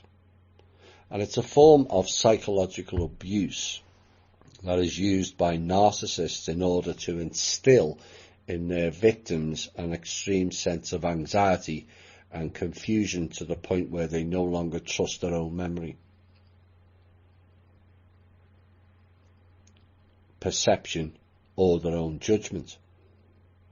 And the techniques used in gaslighting by the narcissist are similar to those used in brainwashing, interrogation and torture that have been used in the psychological warfare by intelligence operatives.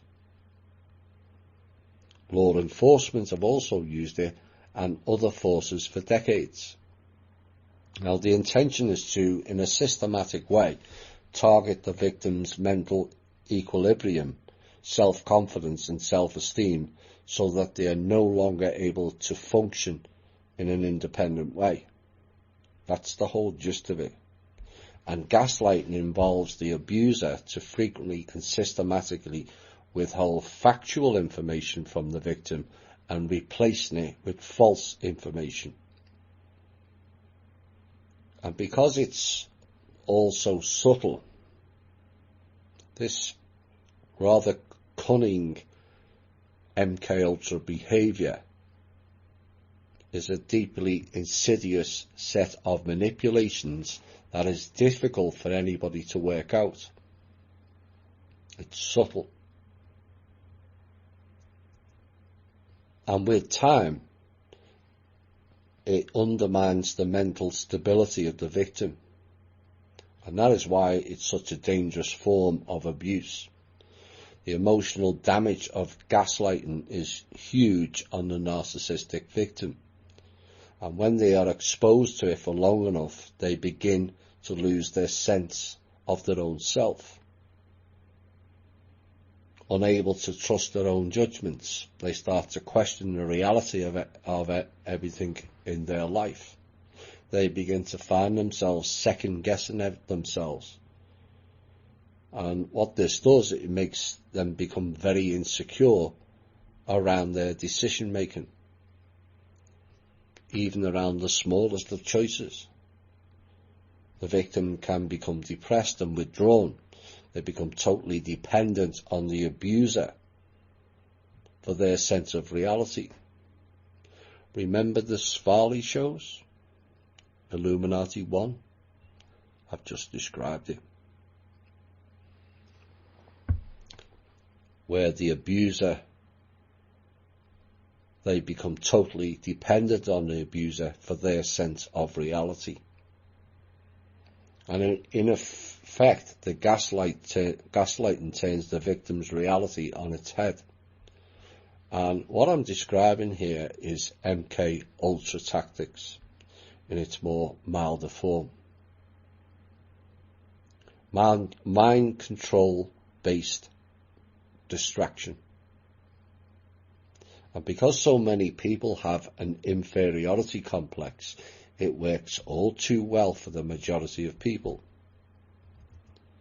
But what it doesn't work on is people who have a mastery of the self, as a certain group have found out.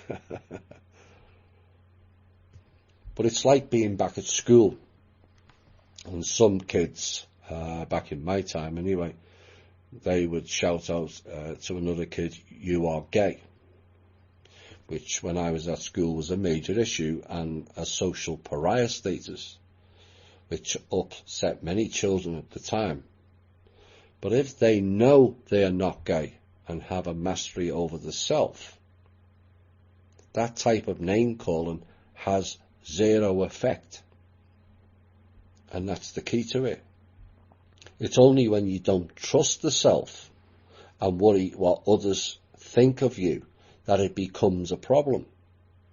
And it can become a very serious problem also. Of course, we've had the recent people calling me a fraud or scammer or whatever label they want to bring up. It matters not to me. Why? Because I know for certain I'm none of those allegations. So I don't really give a shit what they say. And it's a reflective of their own lack of self-mastery, that they choose to bring you down to their level because they are incapable of mastering or elevating themselves. But gaslighting, whether it's in the alt media or not, is not the only tactic in the alt media that has its core in MKUltra programs. And this is where I want to go with this piece. The Q movement is riddled with it, and a few simple searches of it should stop it in its tracks. The red pilling program. Take the red pill, not the blue pill, because a movie called The Matrix told you so. Who wrote the movie? They did. That scene in that movie was a piss take on the people of how easily led we are, where they offer you up an illusion of choice, blue or red pill, which is duality and dueling, knowing full well the majority of people, because they don't trust themselves, awake or not, will pick one of their selections. For an example, use politics. Republican or Democrat, I have to pick one. When very few will turn round and go, triality choice, and say, neither. Why? Because it's programmed into you from a child. There has to be a winner and there has to be a loser, one choice or another. And people forget to think and select the third option. I don't want either of the choices you gave me. They were not my choices. They were their choices. But the red pill everyone is metaphorically taking in the alt media is a direct reference to the red pill LSD used in MKUltra programs by the CIA, Mengele and the Montauk groups. Oops. Yet again, the word convenience comes up. You accepted their narrative as you felt it was easier for you to not waste your energy researching it. And that is how people end up down wrong paths and ultimately consume more of your own energy than if you'd researched the material yourself.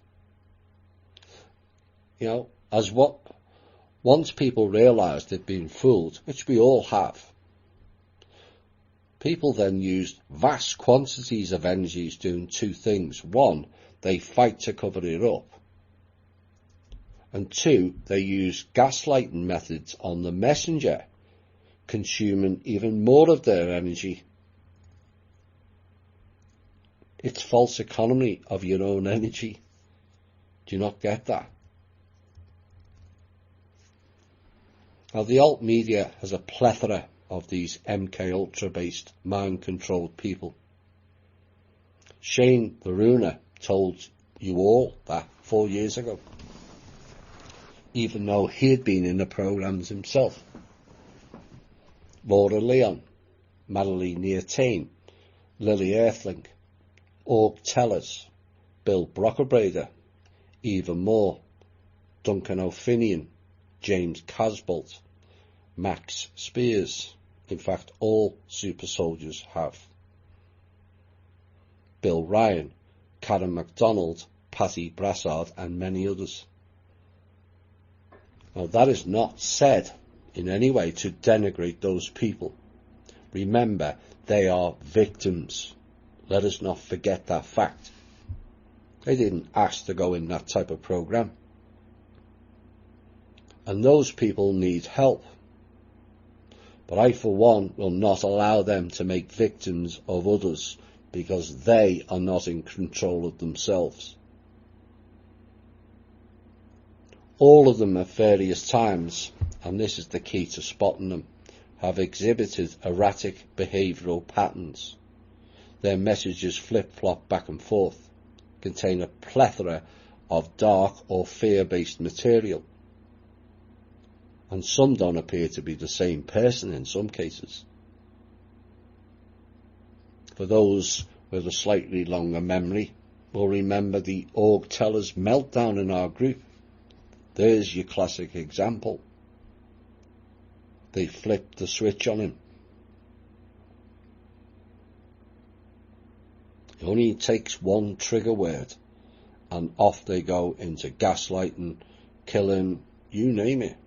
You know, Duncan and the super soldiers were all assassins. It only takes a trigger word and off they go. They have no control of it.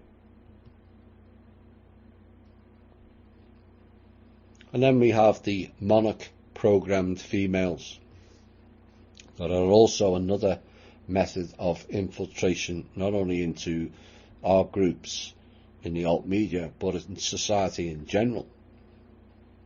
Honeypot people, generally good looking and used to seduce males into changing their path that their programmers have designed them to do.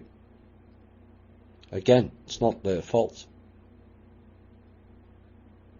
But again, we must be aware of the damage they cause to people. Britney Spears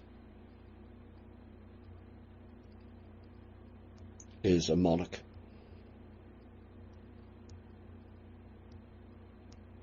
Katy Perry, they're all monarchs.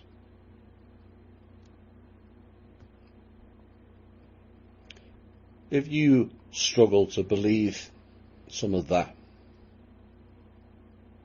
listen to this piece. The killers, torturers and mutilators of innocent human beings were discreetly kept out of sight. This is from an official document, by the way. But busy in US underground military facilities, which gradually became home to thousands upon thousands of kidnapped American children snatched off the streets, about 1 million per year, and placed into iron bar cages stacked from floor to ceiling as part of training. These children would be used to further refine and perfect Mengele's mind control technologies. Certain selected children, at least the ones who survived the training, which is the super soldier people, would become future mind control slaves who could be used for thousands of different jobs, ranging anywhere from sexual slavery to assassinations. A substantial portion of these children who were considered expendable were intentionally slaughtered in front of and by the other children in order to traumatize the selected trainee into total compliance and submission. Unquote.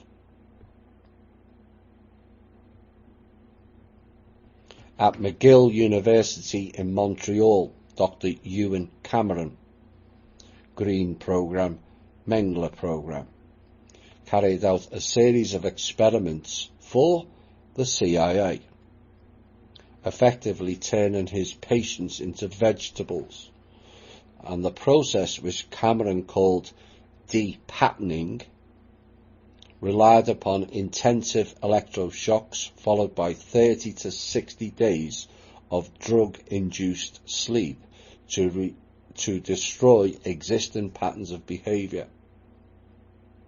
In the end, the patient would become a tabula rasa, which means her mind wiped clean and empty. For further examples of red pilling and its effects, one has to look at the veterans, and in particular the Vietnam ones. They were all red-pilled. All of them. Given LSD as part of another experiment. And you wonder now why so many of that era are afflicted with what is now known as PTSD. Or perhaps it should be better known as PTLSD.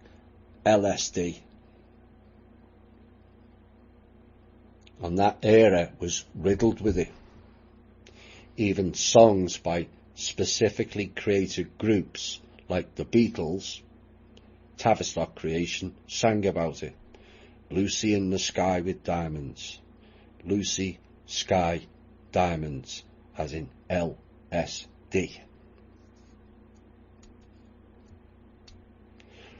Which was recorded at the same time as the Vietnam War.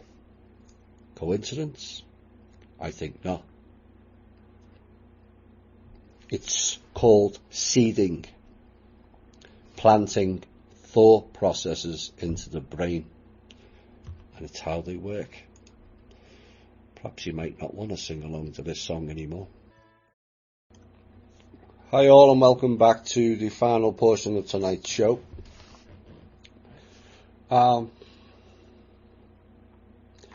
That last piece, you all have to give yourselves a lot of credit that we've managed to come out relatively intact of all the bullshittery that's been going on. You know, sometimes we forget how far we've all come, myself included. You know, and that level of abuse sickens most, if not all, apart from them. They seem to get a kick out of it. You know, and if you want further details of that, listen, and you're a new member, listen to Illuminati 1 and 2. Go slowly with it. It's fairly brutal. You know, but these things have to be outed for it then to be stopped. The amount of children being taken now has reduced drastically. One is too many. But 1 million go missing, 900,000+ out of America each year.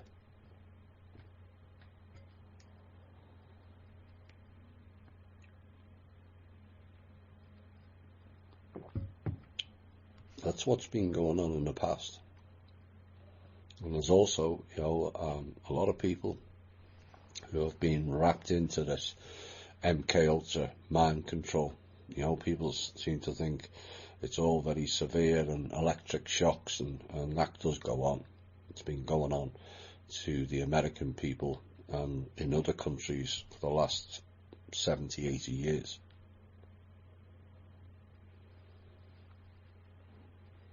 You know, but the subtle gaslighting and the super soldier programming and the training and the monarch programs where the females become sex slaves. Like I said, there's a few in our group who've been victims of that, and no, I will not be out in the names.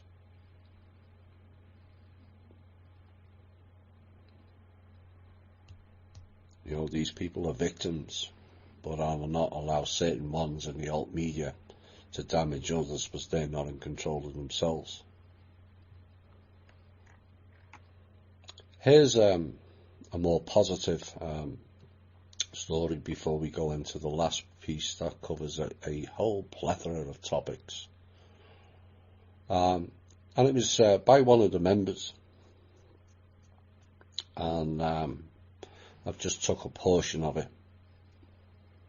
and it says, connected to that is that I had to destroy an object that I had made, and it was based on a vision I had in an ayahuasca ritual.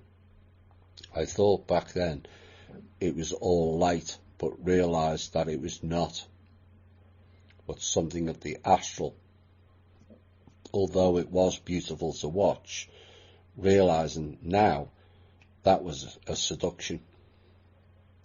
Yes, that's the heaven realm in the astral. It is a seduction and it is a trap. I also cleared my space of more objects and had to symbolically destroy a contract I signed at the beginning of a ritual, stating that I took full responsibility for what happened to me in the ritual.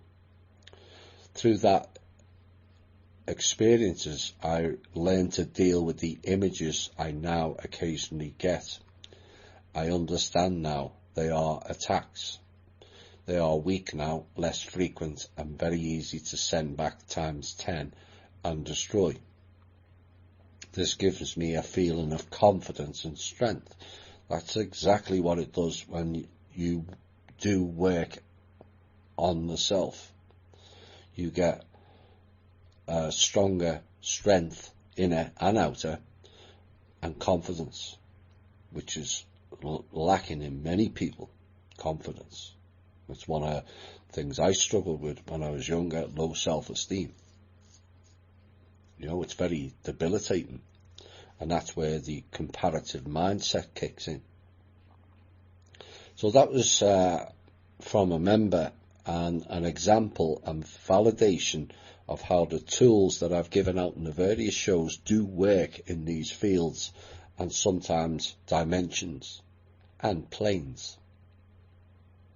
But it's also a prime example I would like more people to consider of taking responsibility for your own actions.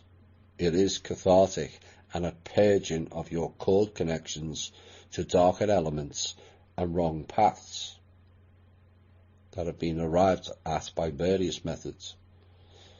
You know, you cannot solve a problem by ignoring your own input into it. Otherwise, the solution fails and it rebounds back on you. You know, you've all experienced that. Why keep doing it? And it's like banks. You know, most in the alt media are by now aware of what they've done to us financially. And yet how many realise it is us who feed them? Like I said earlier, banks don't have any money. They only have our money. And imagine if all the alt media got together and removed all of their money and paychecks out of the main banks. Banks would be no more. And remember, it's our money they use to pay the millionaire and billionaire's interest. I bet, ouch, I bet that hurts. Because that's correct. You don't think it's theirs, do you? Most millionaires and billionaires will all tell you. In fact, Trump has said it in a piece once. I used other people's money to make my riches. And that's what these elites do. Final piece today. That's going to go into many avenues, alt media and religion and all kinds of other things.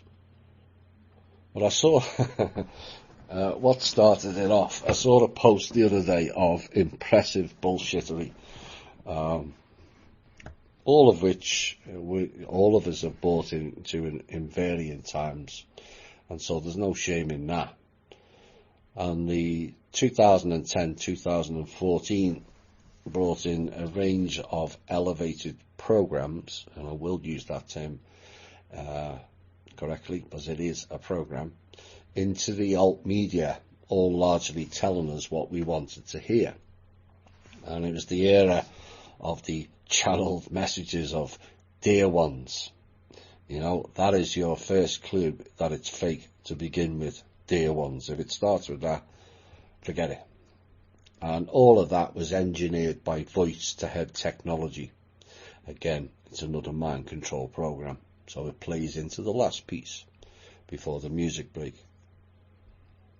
And it's for those who are susceptible to that level of programming. And of course, we always heard of how generally the Pleiadians, though there were others, are just on the outskirts of our planet or the galaxy, and we're coming here to save us and bring us abundance and new technology. That's how it went. It and they never arrived. you know. But did anyone notice during their channeled messages of any of them telling you they were going to prevent another programme that was inserted and running at the time in the alt media, particularly by the fake Alex Collier, who from Death Records died between 2007 and 2009, of how they were going to stop Nibiru from destroying the planet so they can come and meet us. Funny that, isn't it? Nibiru is coming to destroy the planet, they said.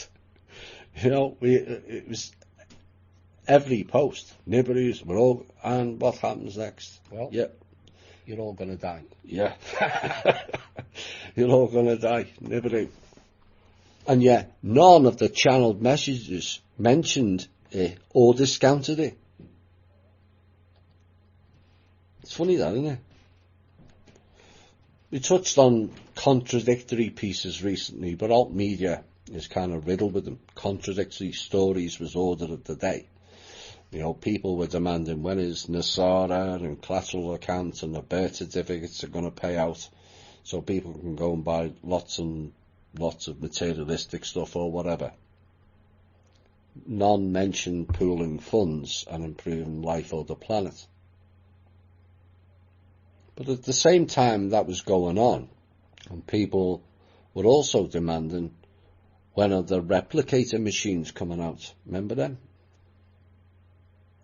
Oblivious to the fact through a lack of critical thinking, if you had a replicator, why would you need money? Non-thinking. Of course, we had various money programs then of how we're all going to get X amount from 1 million to 6 billion each from a plethora of platforms. And this particular post this week had them all wrapped into one post. It was like a magic carpet ride back to the golden era, period of the alt media, where total bullshittery just reigned. You know, all of them dates, 2 weeks, tomorrow. That's still going on tomorrow. I don't know whether Backstabber Man is still saying 2 weeks or not. But we still got tomorrow, with the RV. Various full moons, the July the 4th extravaganzas came and went. And to be balanced and fair, from an observer point of view, to date the trust hasn't delivered the way certainly Kim or I would have wanted either. You know, that is a fact.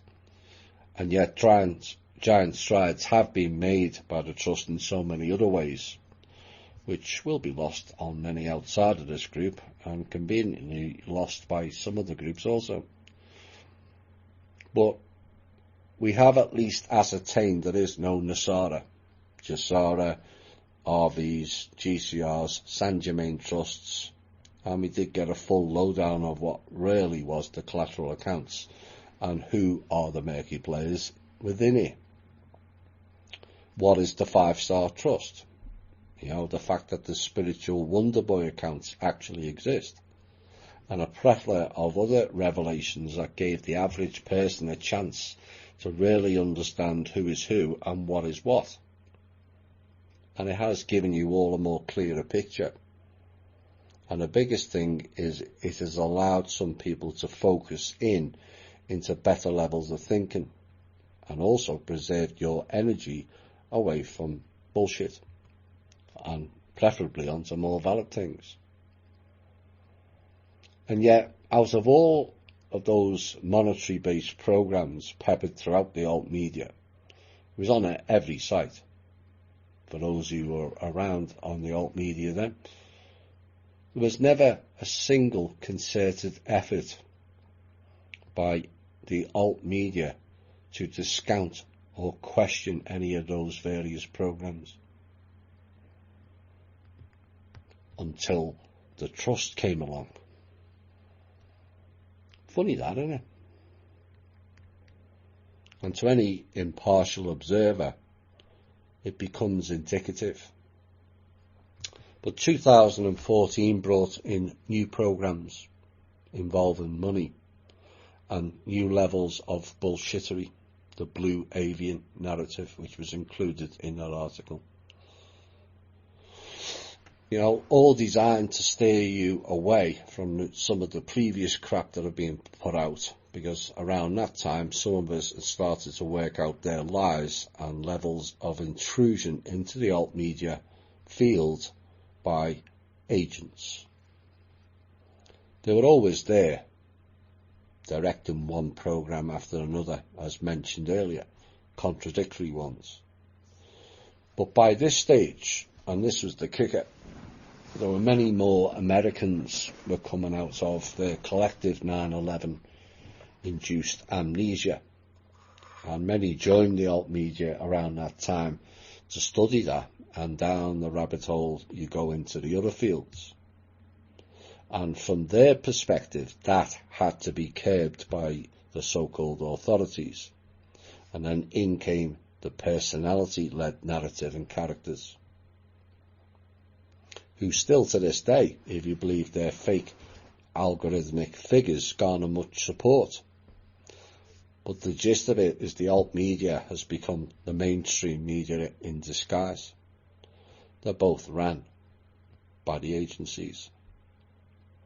Now, Wilcock himself became the prime candidate for that programme, having roped in Drake, Keenan, Anna von Reitz, and eventually Benjamin Fulford into his circle, and out went Kerry Cassidy. But the question will always remain as to why Wilcock doesn't come under the same scrutiny as other shows, and in particular this one. Why has he written absolutely nothing for the past 3 years? Nothing. His latest post was a complete copy of the ones he wrote back in 2012, like a loop again. He's busy writing for a book and a movie that's been coming out for the last 11 years now, from what I can remember, or preparing for a conference to recycle old material because there is no new, and charging hundreds of dollars for it. Yeah. But it is something to ponder on after he has spent much of the last 10 years crying poverty. How does he afford to go to Banff every year? You do realise Banff is an elite hideout, and all types of ritualistic stuff goes on in Banff, not to mention the fact that he goes there at the same time every year, it appears, around what is known as the harvest moon in September, which is when the elites do their rituals, virgin sacrifices, and eyes wide shut type parties, of which I have photographic evidence of Wilcox attending at least one of them. Has he ever told his followers of what goes on in those parties? No. So what's he hiding then? Is the big question, is it not? The Blue Avian was a new programme delivering promises to the gullible masses in a story we would all have loved to happen as it was relayed. Me included. It would have been fantastic. But a few questions on it and it all fell apart. You know, they played on hope, played on masses all too content for others to do things for them. The Blue Avians were coming to save us. And played on their naivety and the deep-seated desire of the masses to know the one question: are they alone?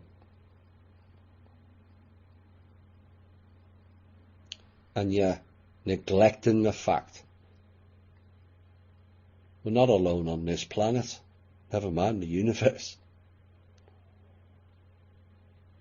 Something to ponder on is, if we are the only living creature, that must mean we are God. That's blasphemy, the religious will cry. But is it with your contradictory thinking patterns? You can't have it both ways.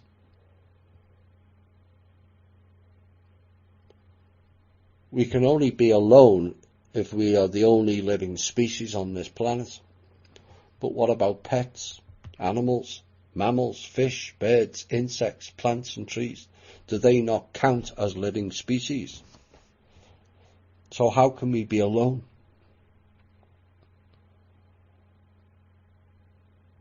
You know, there are billions who believe in a non-physical entity of one form of God or another. Does he, she or it not count either? How can you go to church and believe in that entity and yet still turn around and say, I or we are alone or lonely? Isn't that a tad contradictory in what you believe? Or perhaps it's a deep-seated higher self telling you what is real and what is not. The same people who believe in a non-physical entity that they've never seen turn around and tell you, in some cases, you're a bit mental if you believe in another non-physical entity called ghosts. Again, is that not contradictory?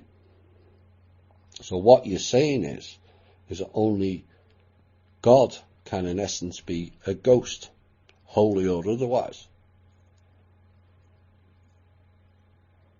So on the one hand, because you stand in a building with a certain book, you will believe in the Holy Ghost and yet dismiss people as cranks if they see a ghost and relay it to others.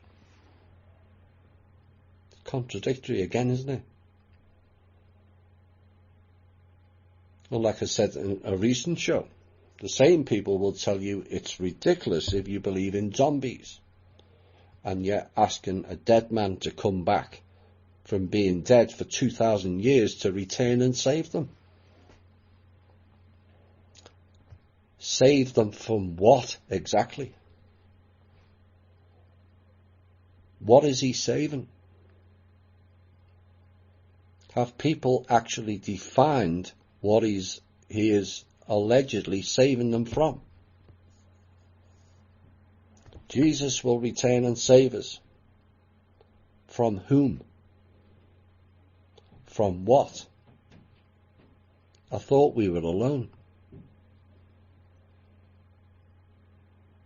Well, he will save us from the devil. But didn't the book say God created everything?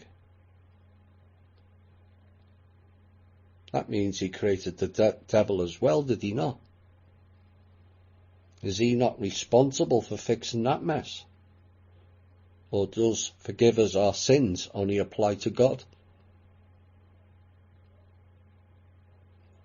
Most people regale at incest, and yet it's mentioned in 48 verses of God's book. Religious people regale at homosexuality. Yet didn't Jesus and or God say we must love all people the same? Again, it's all very contradictory, is it not? How does God's book tell you to fear him 84 times? Many people believe the Lord is God, and he loves them, and he is the all-nice entity who does no wrong. Yet the book tells you to fear the Lord 186 times. Is that not a control system? Mind control? You think God or the Lord should be making you fear him? God is love, we are told, which is a higher vibrational frequency. And yet it is mentioned 270 times in his book to fear him, which is low vibrational frequency, which is gaslighting, which is mind control, which is MK Ultra, which is not conducive to growth. See how it all connects? Since when has the fear emotion ever been about love? And it's not just Christendom either that delivers messages of what would be described as conspiracy in any other circle outside of religion, with virgin births and talking snakes.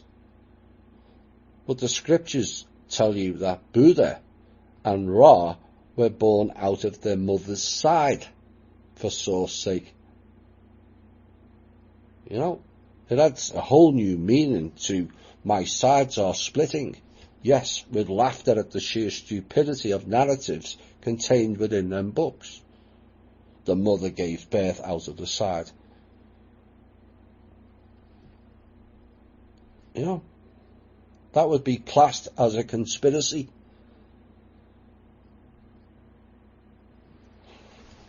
And the questions to ponder on the subject of Jesus: would you know who he was if he returned? If you saw him in the street looking all raggedy, you know, he's been dead for 2,000 years, would you help him, or would you do what most people do to raggedy people in the street? Turn up their nose and scurry by, like a homeless person. Remember, Jesus, if he returned, as they say, would be homeless, would he not?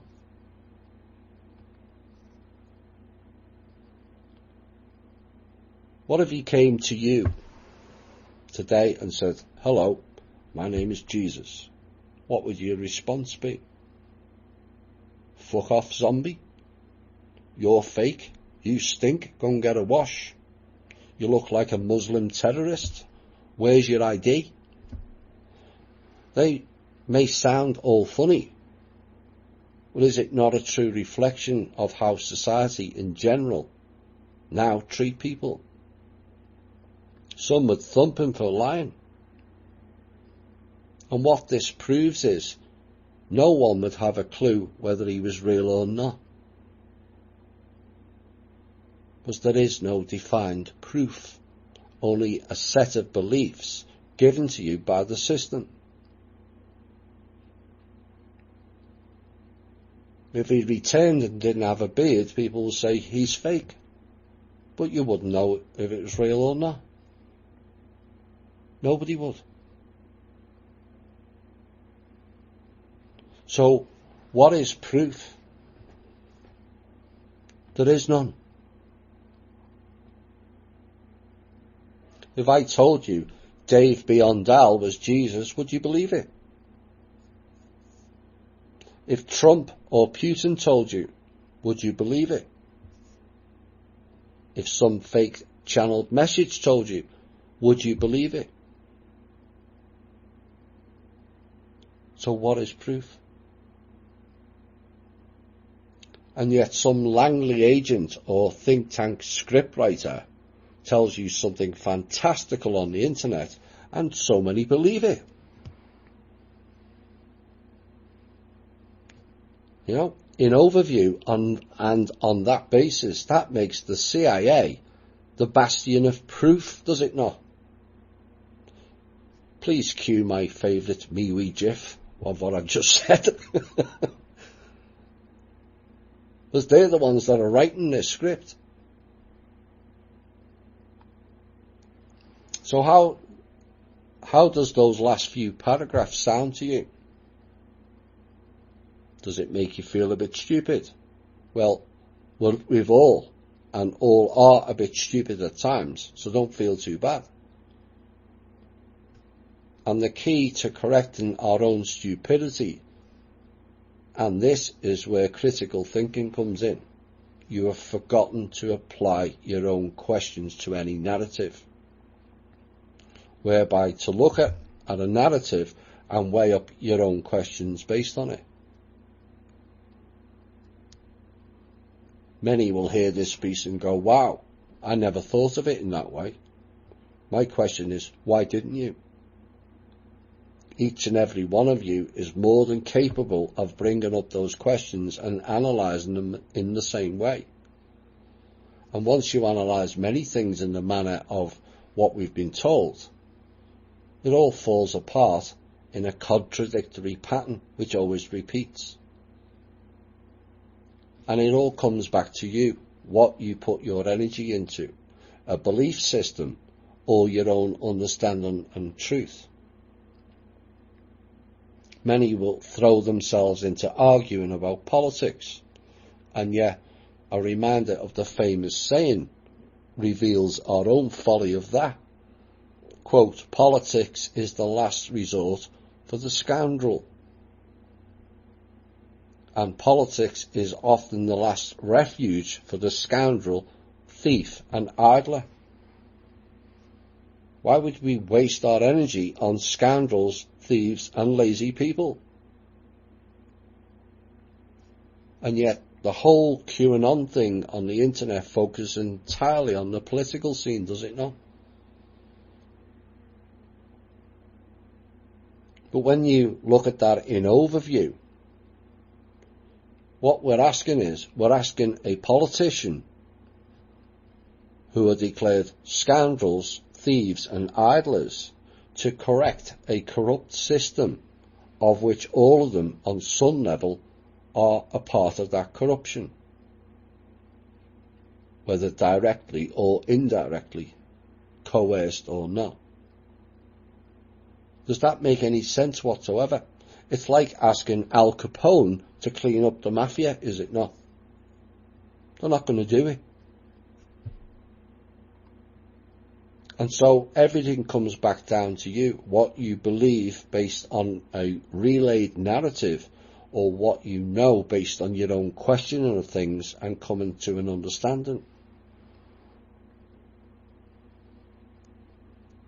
Should anyone listening to this believe everything I say is gospel? Funny word, that is it not? Go spell. As in, cast a spell. Absolutely not. And I encourage you all to do your own investigations into topics where it's actually possible.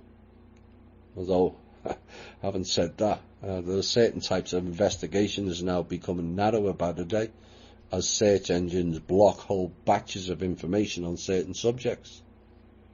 But if you seek, you shall find. You know, I got all my knowledge from doing my own investigations work over a prolonged period of time. I haven't had to do that as much over the last 3 or 4 years for various reasons. But I studied material and individuals and asked questions. Were they consistent? Did their frequency or path change? And over time it becomes easier to spot. And unlike many others, I do not have a background in agencies, brotherhoods, fraternal orders, religious sects, cult of Ra, Talmudic, Catholic, Buddhist or Hindu teachings, witchcraft or bloodline families. And in essence, that makes me unique in some ways, as I'm not poisoned, coerced or pulled into line by anyone. I charted my own path, and that is the key for us all. Chart your own path. But it's also why I get so much attention. You know, I'm not swayed by money, fame or titles either, all of which are fake and or control systems. I just want a fair and transparent planet for all beings here, not just humans. All. And a chance for everyone to prosper, not just survive day to day. That's not living. That's existing. Big difference. Nothing more, nothing less. You know, I was quizzed by a certain group of people last year of what I want. And I told them the above, and they said, no, you're not getting it. What do you want? And I said, no, you're not getting it. I've just told you what I want, and that is it. And to do that, we have to replace all of the old failed systems, as none of them were designed to work for us. Some will have to be deleted and some repurposed, phased in, phased out. You know, too many do things for their own ends. You know, I know there are some in THI that are in THI for the funds only. I get that. Well, sometimes it would be nice if more people were in it for the bigger picture and the all, not just themselves. So my agenda is to crush the old system that failed not only most humans, but all other living species on and in this planet. It was designed that way and was inclusive of all so-called special status people also, not just us lowly slaves. No, M would never lie, they say. All hail M. You stupid bastards. He lied through his teeth to every one of you. 1% truth, 99% lies. And because of your own inability to critical think, it was all so easy to pull off. M would never lie to us. Oh, dear me.